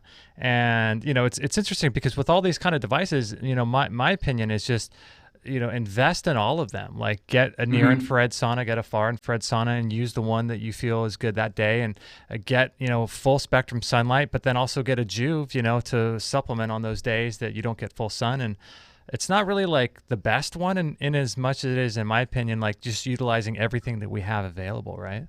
Totally. I 100% agree. And yeah, with respect to sauna, like dry saunas anyway, kind of going back to this wavelength conversation, that's why saunas, a dry sauna, or that's relying on infrared wavelengths of light to induce heat, that's why most of them are using mid and far infrared, because near infrared light won't produce much heat. And so there's really this concept of a near infrared sauna is really, it's doesn't make any sense, because near infrared wavelengths of light don't produce much heat. Mid and far do. So if you're using, a high quality sauna that a dry sauna that's producing heat, it's delivering mid and far infrared wavelengths, which have a different mechanism of action on your body. Very, very good, but just different than, say, how your body responds to red and near infrared light. Mm-hmm. Yeah, cool stuff. So I know that you have a special offer for people, which I wasn't sure that you were going to be able to do, but which is really cool. So I'm super excited about that. But I see that you're like coming out on your site with all kinds of new products, and you're really kind of pushing the innovation, which is really cool, because there's lots of different ways to utilize and apply light therapy, and not everyone has time to stand in front of a device. But you've got now the Joovv. Is it the Joovv Go or the Joovv Mini that you can take with you? Yeah, it's the Joovv Go. That's a product that we launched a few months ago, and that's different than our core modular based offering. And what I mean by modular is, if you can see this behind me, this device here. Mm-hmm. You may be able to see it, but our bigger full body devices are modular. So you can actually start out with one kind of panel or one device, and then add to it over time, and they connect together both electronically and physically. So one device can then control the whole system. Oh. And so that's what I mean by modular. So it's kind of cool. It fits within kind of our core thesis as a company that full body light therapy is optimal, but not everyone has, thousands of dollars to spend on a big full body device. So you can kind of ease into it over time, which is kind of nice. But that other product that you referenced, the Joovv Go, that's not modular, but it's completely wireless and handheld. So it's really, really good for just portable kind of targeted treatments, whether, around your house, or whether, if you travel a lot, it's a great device for that. And interesting enough, that device produces the same amount of energy as our larger devices. So which is kind of cool. The major difference being it's just a lot smaller. So it's more ideal for like very targeted treatments. That's cool. Is that device, does it work for a certain amount of time, or can you just have it on for, like, could I have one here shining on me during a 1 hour or 2 hour show, or does it turn off? It does turn off. It cycles in 10-minute with 10-minute treatment times. And well, you could use it plugged in, I guess, to a charger. But if you did not have it plugged into a charger, it on a full battery, it would probably last for 6 to 8 10-minute sessions, so to speak. Okay. But you would have to kind of, after that 10-minute, it would shut off automatically at 10 minutes, and you just have to hit the power button again, which is easy enough to do. Yeah, that's cool. And so I'm sure you guys have some other plans for different ways to get light into people's lives. Can you share any of those, or is that kind of hush hush or a secret? We absolutely will undoubtedly be rolling out more and more products over time.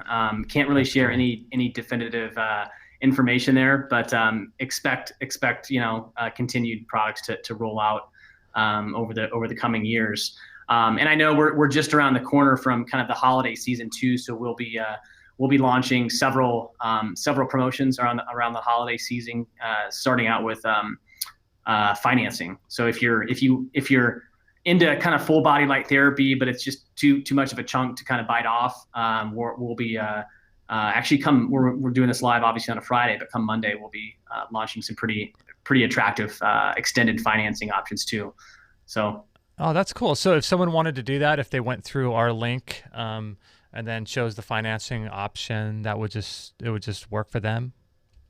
Yeah. Well, if you use your link, joovv.com/extreme, there'll be a promotional code that you can use for some promo products on there, and then there you go, and then in addition, that's separate. So in addition, we'll be rolling out some financing come Monday. That's part of kind of the holiday season. So that's cool. Dude, that's cool. So you're giving away a water bottle or the Game Changers book by Dave Asprey and the Kion Aminos by Mr. Greenfield, and then the Superhuman book. So people just pick which one of these they want and they'll get it as a bonus? Yeah. There you go. Yep. Dude, that's cool. Exactly. I'd go for the Kion Aminos. Have you tried those? I have. They're great. Yeah, and I think that's I think retails for like $50 or $60. I think something like that. So it's a nice little bonus product. Yeah, but just use the code Extreme, and add the product of your choice to the cart, and then just make sure you use that promo code, and you'll get that bonus product for free. That's cool. Yeah, I saw a video of Ben doing some kind of like sherbet, kind of like blended up ice with his aminos and some stevia, like a sherbet kind of thing. And I've never tried them though. What do you think of them? No, they're good. It's a really nice product. I mean, you can pretty much trust that the ingredient stack is pretty legit if it's coming from Ben and Kion. Yeah. I like most of their not most. And I guess there hasn't been a Kion product that I've tried that I don't like. Whether it's I think the very first Kion product that I did buy was the bars, Ben's bars. What's the name of them? It's completely escaping me right now. But those are really good, and the ingredients are like top notch. But the aminos are great. Love those. Yeah, and if you're a book reader, you pick up Dave's recent book, Superhuman. We actually have a nice call out on red light therapy with our devices there in that book, which is pretty cool. Or you can pick up just interesting enough, that Joovv water bottle actually is pretty popular too. Really? That's cool. Yeah. It's kind of a Yeti style water bottle. Yeah. So pick up a bonus gift by using that code Extreme, and then like I said, we'll be rolling out some pretty attractive financing promos come Monday as well. And if you're listening to this, I guess not live during kind of the holiday season 2019, we'll be running those financing specials. Oh, that's so cool. Well, Scott, thanks for joining us. And for those that are like wondering, we have a lot of products that are available on our website, biocharge.me. And so I think it's really important for, to connect people to the people behind the businesses of whose products they buy. And so, back in the 80s and the 70s, like you didn't know who was behind these giant mega corporations. But now with the internet, it's possible for us to get to know the owners, and you're a co-founder of this business. And so it's a device that I use and we talk about a lot on the show. And it's just such a cool technology that I would be remiss if I didn't tell people about it, because it's one of those things that is in my opinion, bigger driver than food, because it impacts your mitochondria much more than food. Food has to go through all these processes in your body, where this is just directly connecting to your mitochondria and affecting ATP. And so I like to feature, people in whose products we use. And so, yeah, thanks. Thanks for being on the show. No, I appreciate it. I know we've had so many conversations via email, so it's nice to finally make it on your program. But really appreciate the opportunity. Always enjoy talking about the importance of light. So whether you pick up one of our devices, or maybe the just getting out in more natural sunlight, you're likely to be better off for it. So appreciate you having me on, Justin. Yeah, no problem. No worries. Yeah, it's been awesome using your device. And so Scott, yeah, have a good rest of your day, and I'll be in touch via email, and I'll send you the link to this, and you can share it with whoever you like. And thanks also for setting up those bonuses. I didn't know you were going to do that, so that's really cool. Thank you for that. Absolutely. All right, my friend. Well, I will talk to you later today, and have a great weekend. All right, sounds good. Thanks again, Justin. Have a Cool, good weekend. thanks. All right, you too. All right. Bye. Bye. All right, there you go, guys. Mr. Scott Nelson. I hope you guys enjoyed that show. I want to share with you some things that I was talking about recently about skin, because I was thinking about this idea of red light therapy and your skin and some ways to work with your skin. So I want to share those coming up after the break. But I hope you guys enjoyed this show with Scott Nelson from Joovv. And like I just said there, I think it's really important to get to know the people that are behind the products that you use and promote. And so, I'm a fan of what he's doing, and I use his Joovv, and I love it, and it's just really, really cool. So I want to share a couple ideas. I have a few minutes that I can hang out after the show, and I want to share some ideas about skin with regards to light, but other things as well, and wrinkles and things like that. So we'll be right back right after this. We hope you're enjoying this episode. Thanks for being on this health journey with us, and don't forget to check out biochargeme.com for hundreds of health products to build a better you.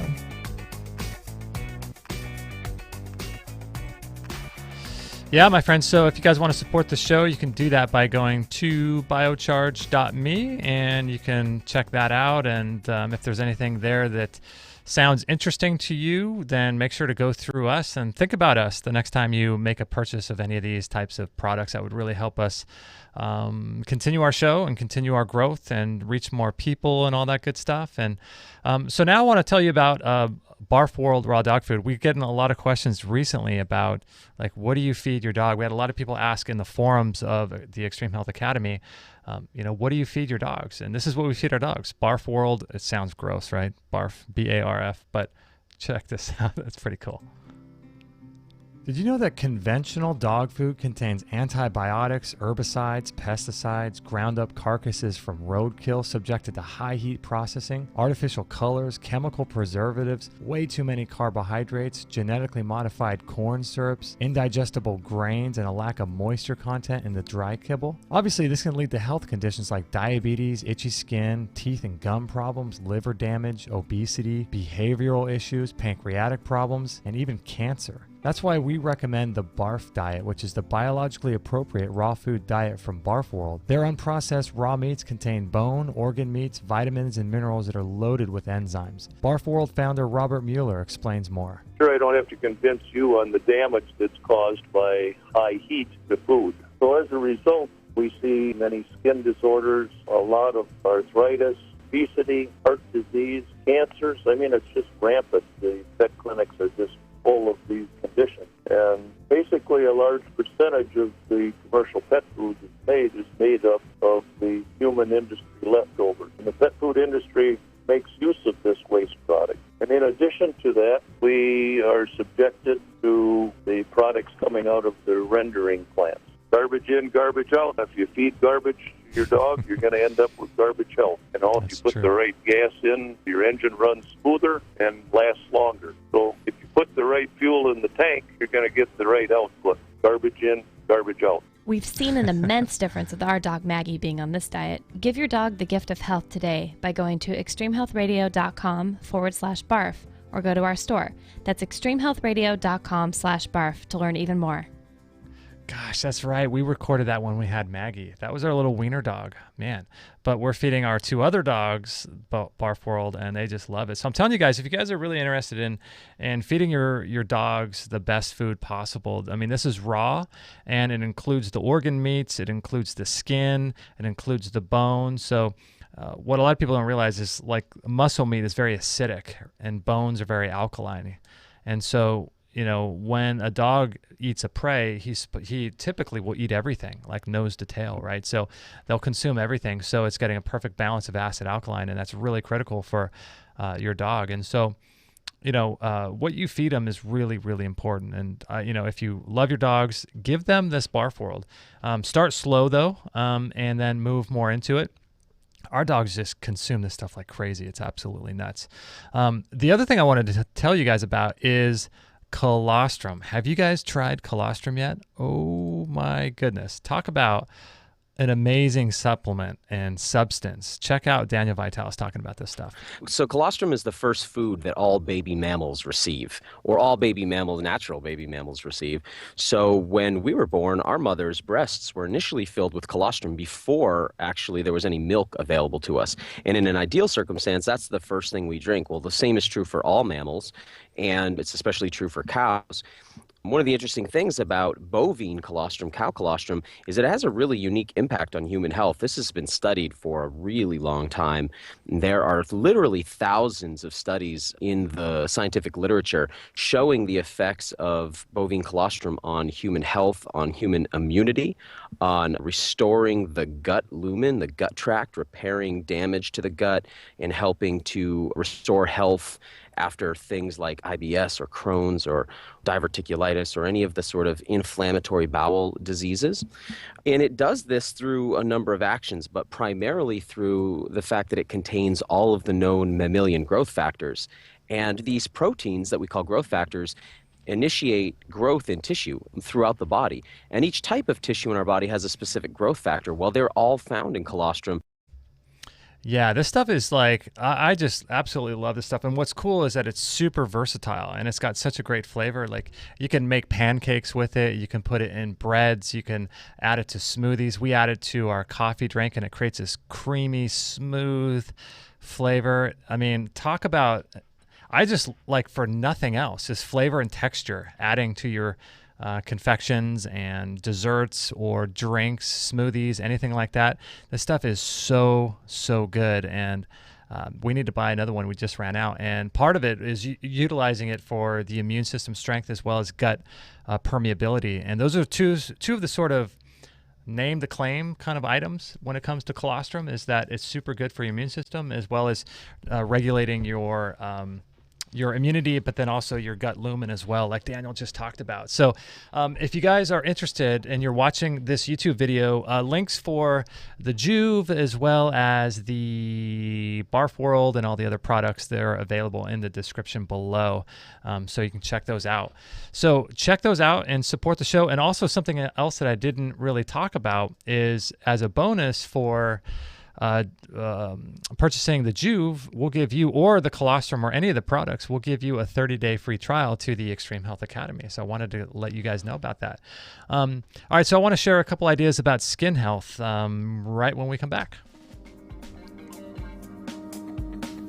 Extreme Health Radio is your #1 resource for cutting-edge biohacks, news, and information about how to upgrade every area of your health. Subscribe to our newsletter so you don't miss a thing.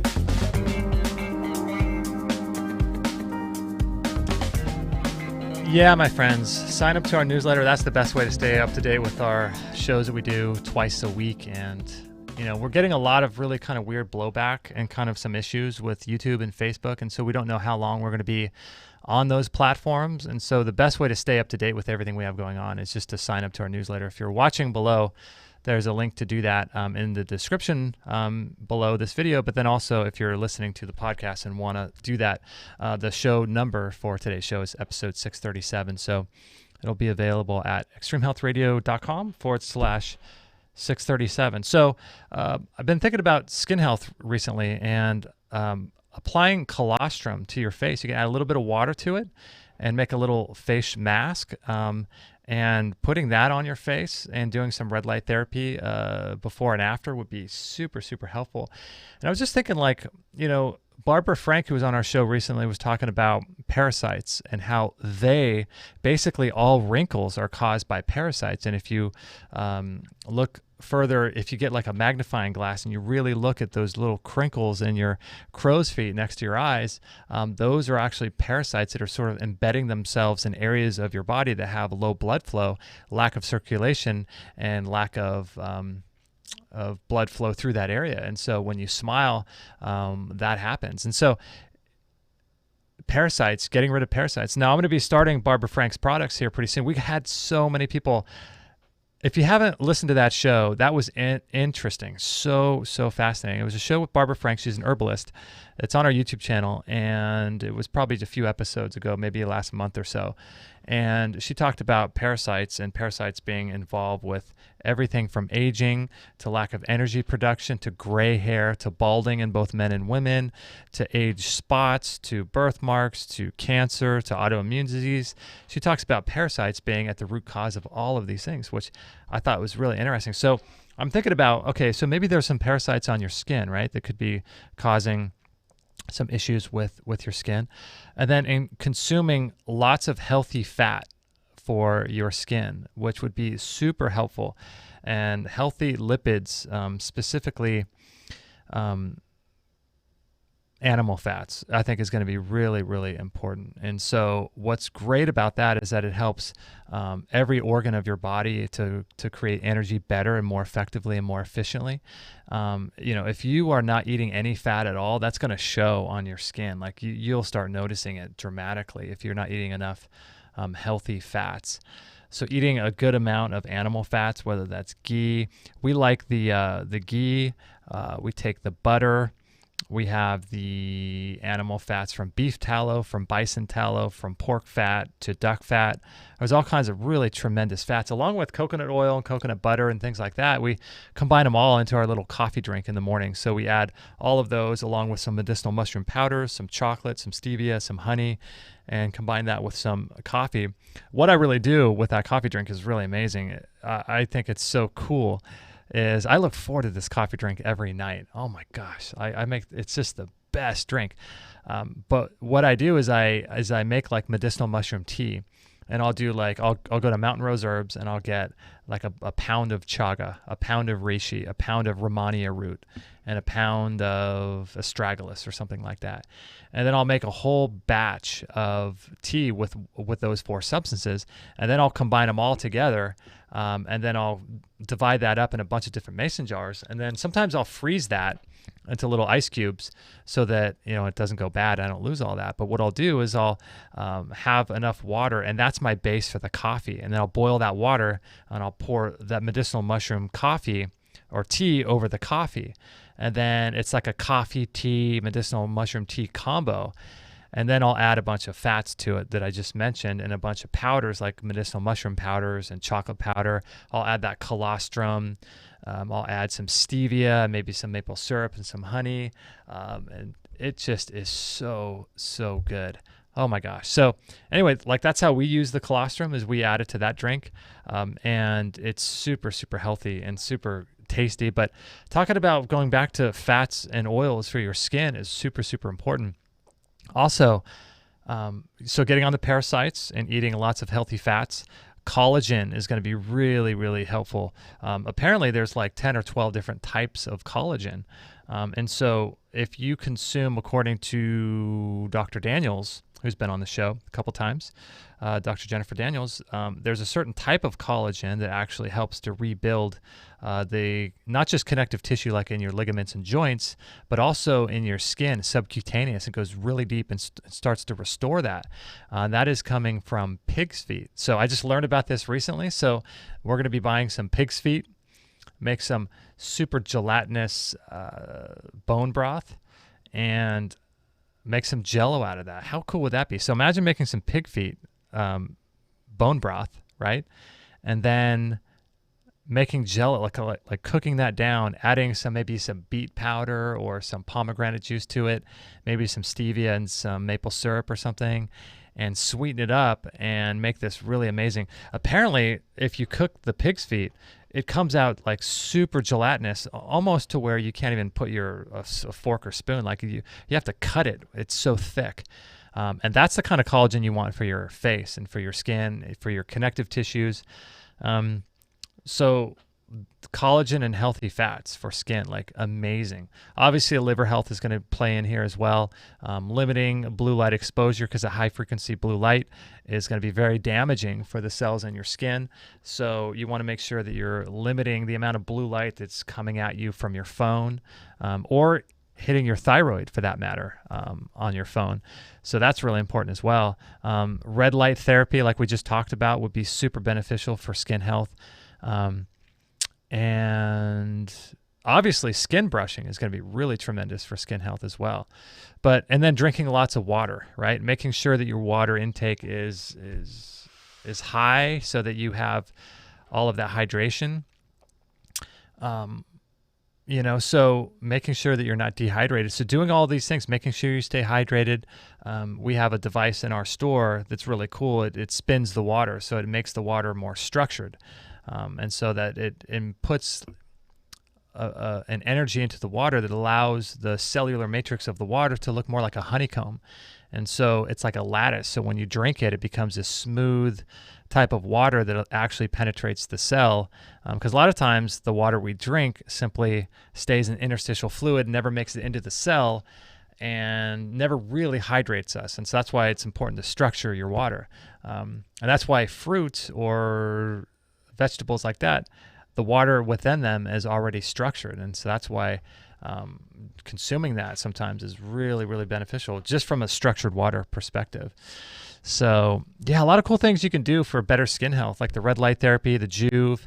You could get the Joovv Go and apply that to your face, as well as the collagen, the parasites getting on top of that, the blue light getting on top of that.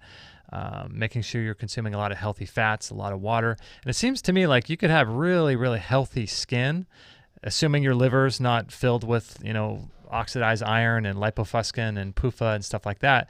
You got proper liver function, proper digestion, because that affects skin health as well. You're not burning in the sun.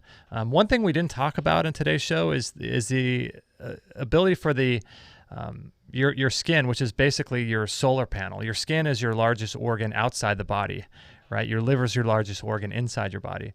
But your skin is basically a solar panel. So you have these mitochondria that are trying to figure out what your environment is. And it's sending out these wavelengths into the environment to try to figure out, are you in a cold environment? Are you in a hot environment? Are you in a environment that's high altitude?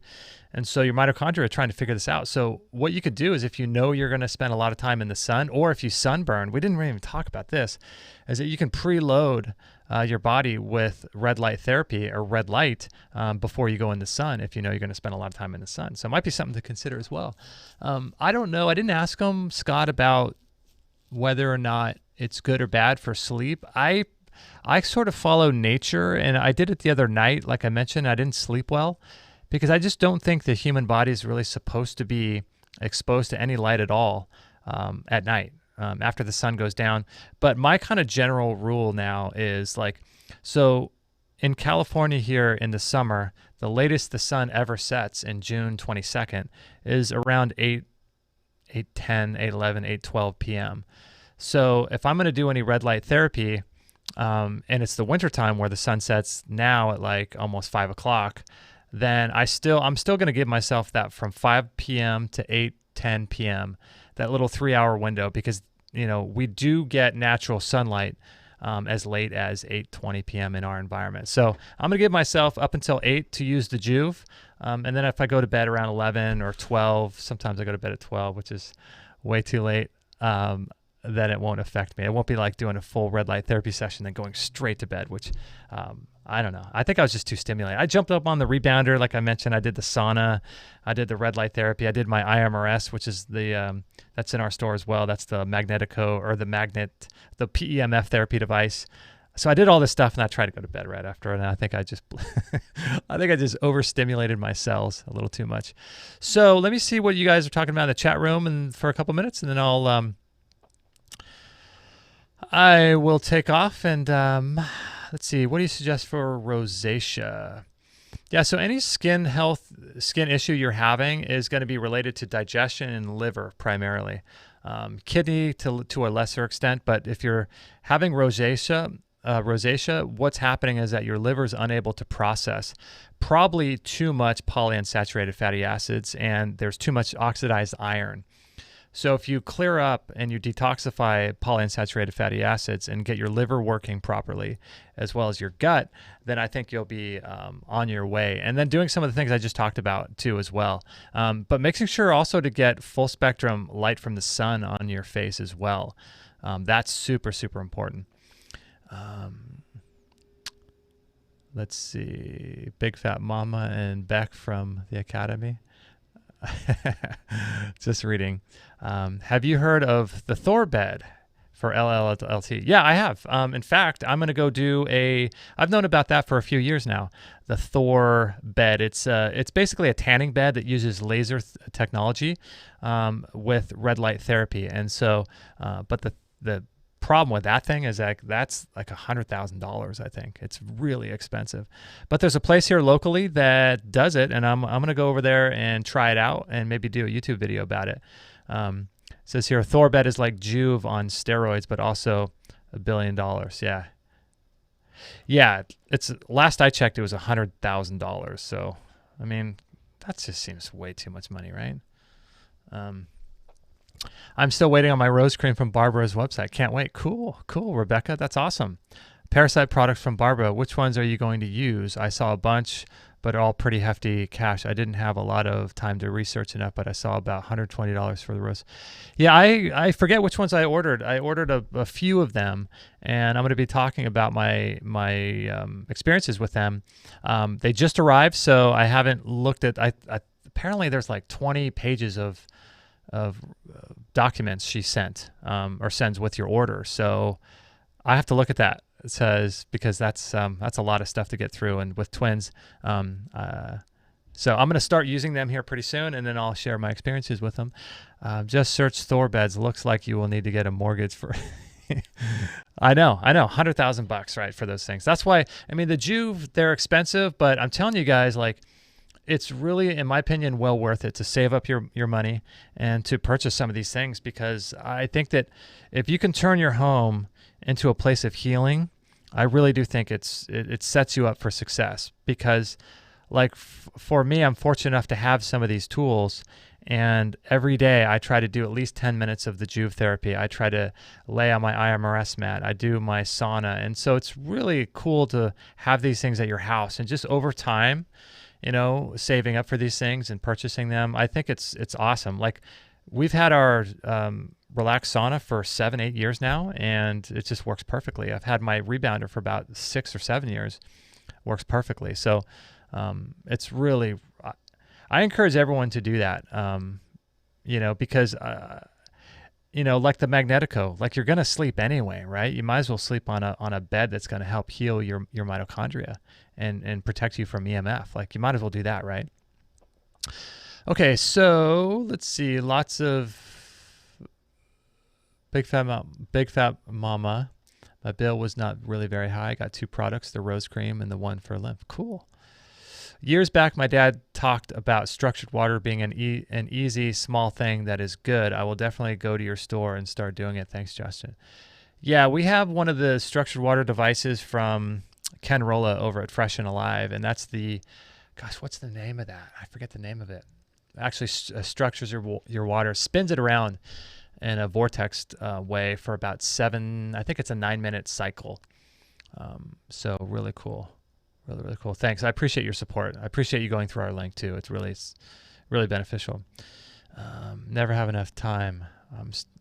I'm still tearing out my hair trying to decide on magnesium supplement. Yeah, Big Fat Mama, there's some good magnesium supplements. There's a lot of different types of magnesium you could purchase. I think do we have any in our store? I don't know. Reading recently about magnesium citrate, and that's the one that they make with the calm water. That the citrate is not very good for you. So that's kind of disparaging, because I love that. What do you guys use for magnesium supplement? Oh yeah, so we use the Ancient Minerals flakes that we have in our store to do a bath. I have what's the brand name of the other one? That's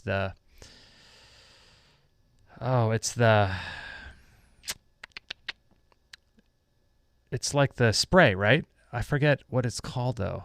And then we do magnesium. I went through a bottle of cardiovascular research magnesium taurate.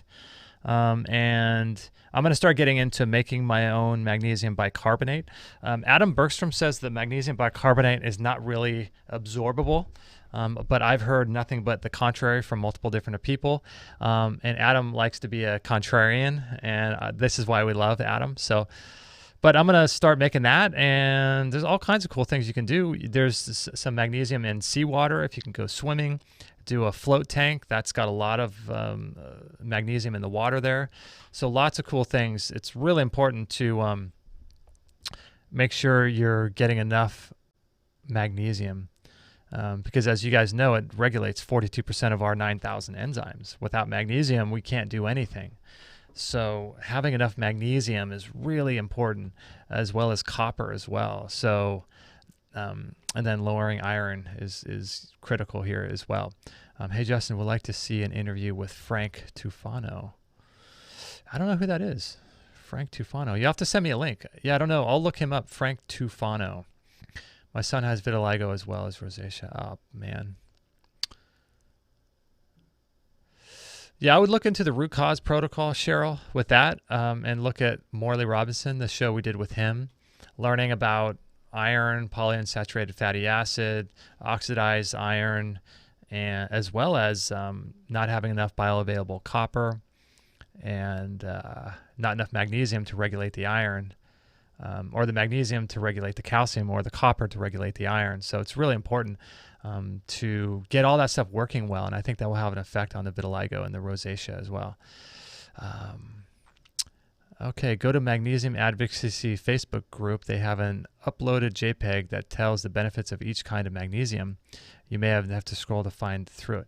Yeah, I posted that, Jezzy BY47. I posted that same thing on our Instagram, all the different types of magnesium and what their benefits are. So you can check that out as well. But the Magnesium Advocacy group is really cool. We're going to be doing a full session with Morley Robbins inside the Extreme Health Academy. So this is going to be like really groundbreaking. And this is a piece that I've been studying a lot lately, is the role of these minerals and how chronic degenerative diseases can all be tied back to this lack of bioavailable copper, to excess magnesium stored in the tissues from polyunsaturated fatty acids, to a lack of oxygen transfer because of lipofuscin and because of oxidized lipids and iron and things like that. So it's really important. And moving into a 5G world, like our world is changing so rapidly that iron is a heavy metal. And so how is that affected by dirty electricity in your walls, for example? Or how is that iron in your body affected by that cell tower down the street or by using a computer? So it's really, really we're moving into a state of the world that's unlike has ever existed, not just from non-native EMF, but from a 5G and a wireless perspective. And we're moving into that world with sick bodies. And so with a lack of minerals and bioavailable minerals in the right places. So it's really, really important to make sure that we're using strategies and understanding why we're doing what we're doing. That's why I like this Joovv device, because we have all of these assaults to our immune system and assaults to the electrons and the assaults to our body that go much, much deeper than we think. And these things are happening all the time, and we're not even realizing they're happening. We're being exposed to dirty electricity in the walls, and every person, every adult has anywhere from 5 to 7 wireless devices, bi-directional, sending and receiving information. And so our human physiology has never before in the history of mankind been exposed to what we're living in now. If we all could see the amount of non-native EMF and electrical radiation that we're just sort of walking around in our ambient environment, if we could see that, it would just blow our minds. It's like if you go into your house and you imagine you're standing in the middle of your house, and all of a sudden you snap your fingers and all of the walls disappear except for the wires. And now if you could see the electricity in those walls, in those wires, and your whole house disappears except for the wires that are in the walls, you'd quickly realize that you're living in an electrical cage. And that cage is now connected to other cages, namely your next door neighbors. And then all of these neighbors are connected to a grid. And this grid is an electrified grid that we're all living and bathing and breathing and living in. every single day. And what happens is that this cage allows us to control our environment, and we become weaker and weaker as a result. And so our environment now gets to stay at like 70 degrees with the AC in the summer, and we can bump it up to 75 in the winter because we have heat, and we can turn on blue lights at night. And all of these things affect not just our nervous system, but the expression of our mitochondria and our genetic expression, almost from like a phenotype. Like our genes express themselves differently based on the environment we're living in.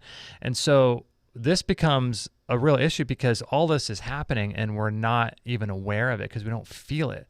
And so this is the problem moving into this world, this new world and this new reality we're living in, this technology-based reality, this virtual reality kind of bizarre world, is that we can't feel this stuff. We can just get the benefits of being able to watch a live broadcast like this.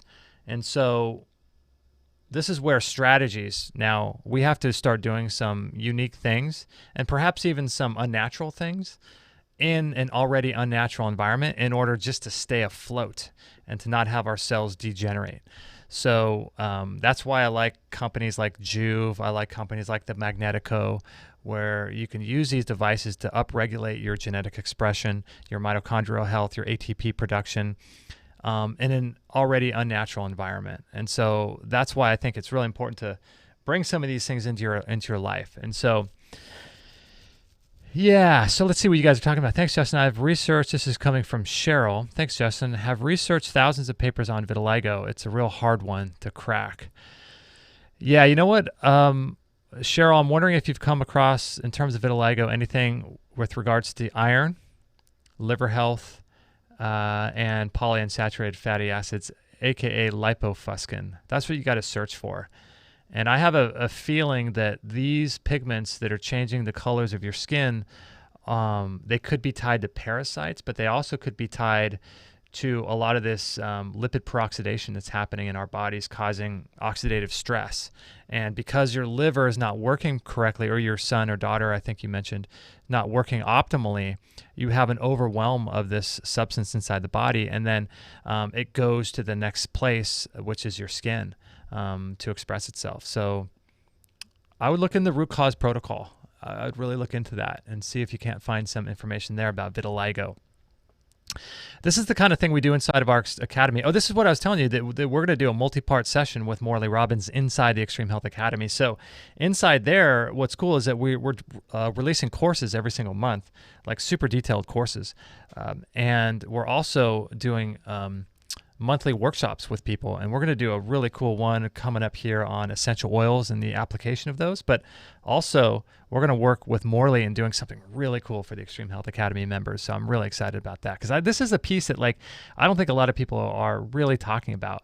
Whereas, like, where we're talking about lipid peroxidation, polyunsaturated fatty acids, Rife technology, light therapy, biophotons from the sun, mitochondrial health, diet, all kinds of different ways to help the body heal, and trying to bring all of these pieces together so that when something ever comes up, we have a whole health database and we talk about this stuff, where we'll break down every sort of health challenge that we're facing, and we'll talk about these from these different perspectives, like the Bob Beck protocol.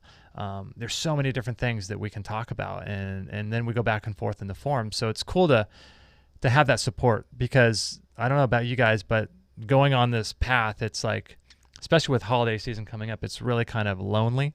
There's a lot of people that are into this kind of stuff, like you guys listening in the chat room, but man, the majority of the people, I don't know about you guys, but the majority of people in my life, the last thing they're thinking about is optimizing their biology for long life and more production and being a better human and having more energy. And, most people are just trying to get through the day. And that's most of our friends and family, just trying to do those things, that, if I do X, Y, Z, it won't kill me, so I'll do it, right? Whereas you and I, listening, we're interested in, like, okay, optimal, like, how do we fully express ourselves and become the strongest version of ourselves, as Elliot Hull says, And so this is what it's about, and this is where I think that all of us can help each other, because, like I said before, many of us are just not in a place with friends and family that are in our lives are interested in this kind of stuff. So that's why we built the Academy, for you guys and for us to all come together and help each other and be a support to each other too. Because a lot of us are going through really challenging times. Like we may be having a health challenge ourselves, or we may be having a friend or daughter or husband or wife or mom or dad might be going through something. And to have that support, I think, is really, really helpful to keep us on the right path and on the right track and motivated about doing these things. We want to do a whole thing on medicinal mushrooms as well, a whole workshop on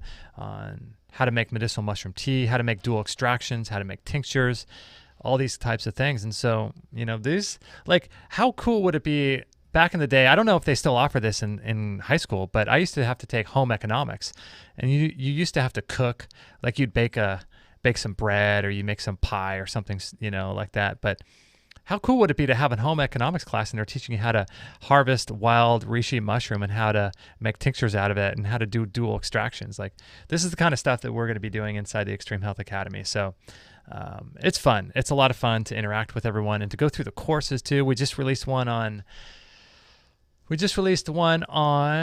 blood pressure, which is, my goodness. Dr. Bergman in that course goes through the ramifications of blood pressure medications and what they do to your body and the stats behind them. Oh my God. Oh, it's crazy. It's crazy. And people, I don't know if people know that and they just take them anyway, or the doctors don't disclose that, or the doctors say that, read the inserts or what, but man, oh man. Okay. Angie says, I've been using a malate, magnesium malate, and I think I love it. This got some 3 and 8 that I'll sub in as well. Yeah, the sort of name, the claim to fame with magnesium 3 and 8 was, it was touted as becoming the only magnesium that's able to cross the blood-brain barrier. But according to Morley Robbins, all magnesium crosses the blood-brain barrier. But the issue with magnesium 3 and 8 is apparently it was the first time a pharmaceutical company was able to patent a mineral.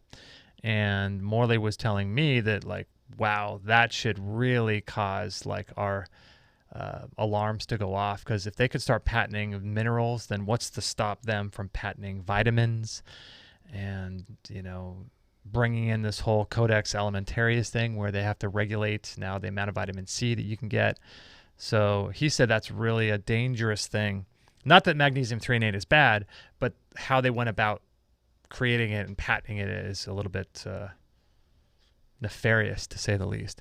Dr. McCullough has just started selling hydrogen tablets, and if you look at the label, it is basically magnesium malate. The video on YouTube showing how to make your own hydrogen water uses malate, magnesium malate too. Cool. Yeah, there's a lot of people talking about that too, and this whole deuterium thing is a big deal now. I think there's something to that. This heavy hydrogen, this basically this hydrogen that has an extra proton inside of it, which causes the nanomotors to not spin. And when the nanomotors, apparently, I think they're on like complex 5 of the electron transport chain. If they don't work properly, you can't create ATP, and that's why a lot of people say that affects the body's ability to create energy. And so I don't know. I think there really is something to that. Cheryl says, yes, Justin, been thinking for ages about joining the Academy. I love Dr. Bergman for many years. Yeah, Dr. Bergman he's got a ton of courses inside the Academy. I'd love to have you join. Cheryl, if you want to join, there's a link down below, and there's a coupon code down below in the description of this video to get a free 14-day trial. So if you join, I'd love to have you connect with me in the forums and let me know that you contacted me here. That would be cool. Dr. Bergman has his blood pressure talks. Get me hyped.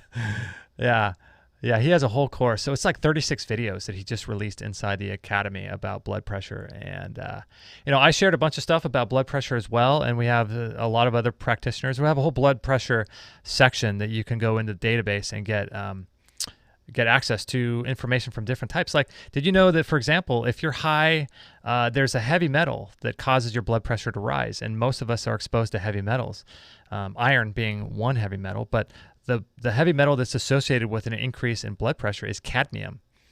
And so that's the kind of stuff that I share. So inside the Academy, we talk a lot about this kind of stuff. So Brandy, what is the episode about blood pressure? That's actually a video that we just did, Brandy, for the Extreme Health Academy. And I talked for about 30 minutes answering someone's question about that, and that's going to be released pretty soon. I have a whole section in the Academy called Q&A with Jay, and I go through and answer really in depth. Like I might spend 10 or 15 minutes answering a question, or even 20 minutes about one thing, like cholesterol, because there's a lot of different things like with cholesterol, with blood pressure. Like it's not just as simple. So I talk about every different conceivable action that has an effect, like everything from homeopathy to herbs, to different cleanses, to technologies like Rife Machine and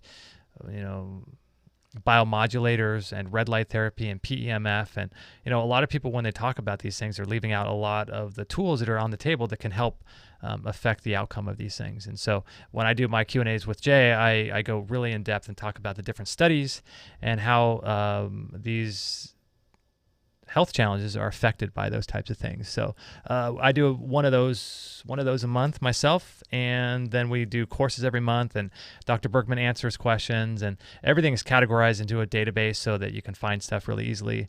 And then there's the forum as well. And then we have a ton of other content in there, like workshops and live workshops and stuff like that. So last year, I did the whole New York City winter with shorts and short sleeves until the evening darkness. This year, I'm going to attempt sleeveless. Found cheap organic cotton sleeveless at H&M. That's so cool. Yeah, being connected to our environment is one of the most important things for our health.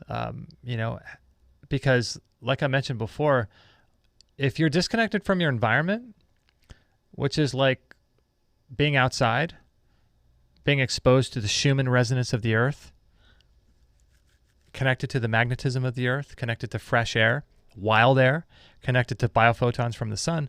If you shut yourself off from that, then your mitochondria just doesn't know what kind of environment you're in. And you're getting mixed messages. And the problem with that is that you can see with autoimmune diseases, these mixed messages, you're what they call circadian mismatches, are happening where, like if you go outside, for example, and you have skin exposed to the sun, you're telling the photoreceptors and the mitochondria that are in your skin cells that it's 3 o'clock in the afternoon. But if you're wearing sunglasses, you're telling your eye clock and the mitochondria that are in your eye that it's nighttime. So then you have what they call these circadian mismatches. So you're telling your body one thing in your master clock, which is in your eye, and then the photoreceptors in your skin, it's something different. And so that's why it's really important to make sure that we're really connected to our environment. And I think that's a big part of improving our health. And that means anything from grounding to the earth if you're in the right environment, preferably probably not in the city because of stray voltage, but not wearing sunglasses, exposing your skin to the sun, these types of things. Like Big Fat Mama you're going to do, I think is really important. And allowing for metabolic extremes to be part of your life.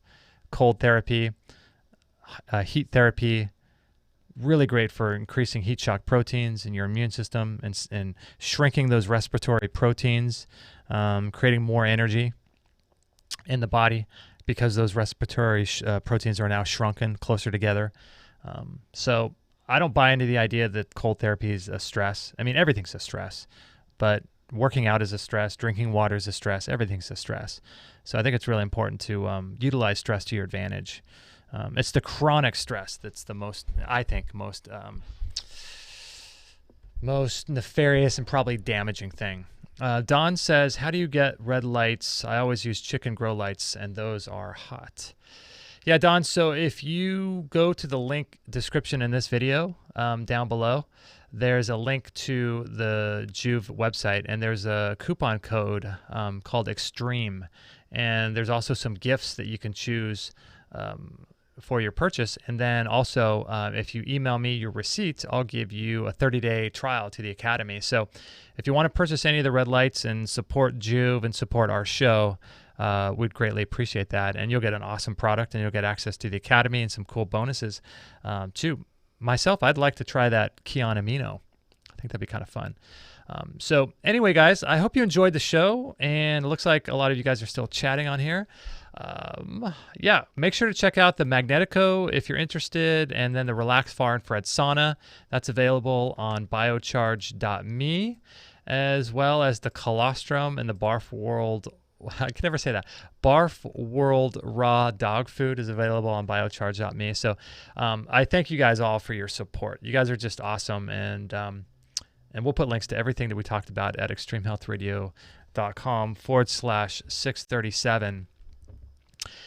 And let's see, is there anything else to get to? I don't think so. Is there?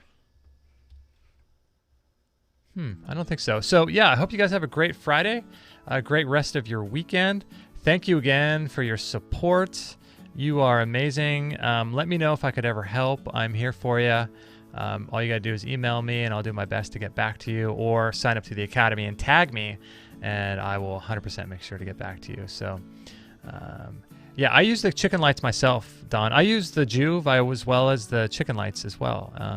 And I have another red light therapy device. I've got a bunch of them, and I think it's cool. It's cool. I really like it. That's why I wanted to have Scott on the show and talk more about it. So hope you guys enjoyed the show. Thanks for your support. You're amazing. I love you guys so much, and I'll see you on Instagram, and I'll talk to you guys next week on Monday.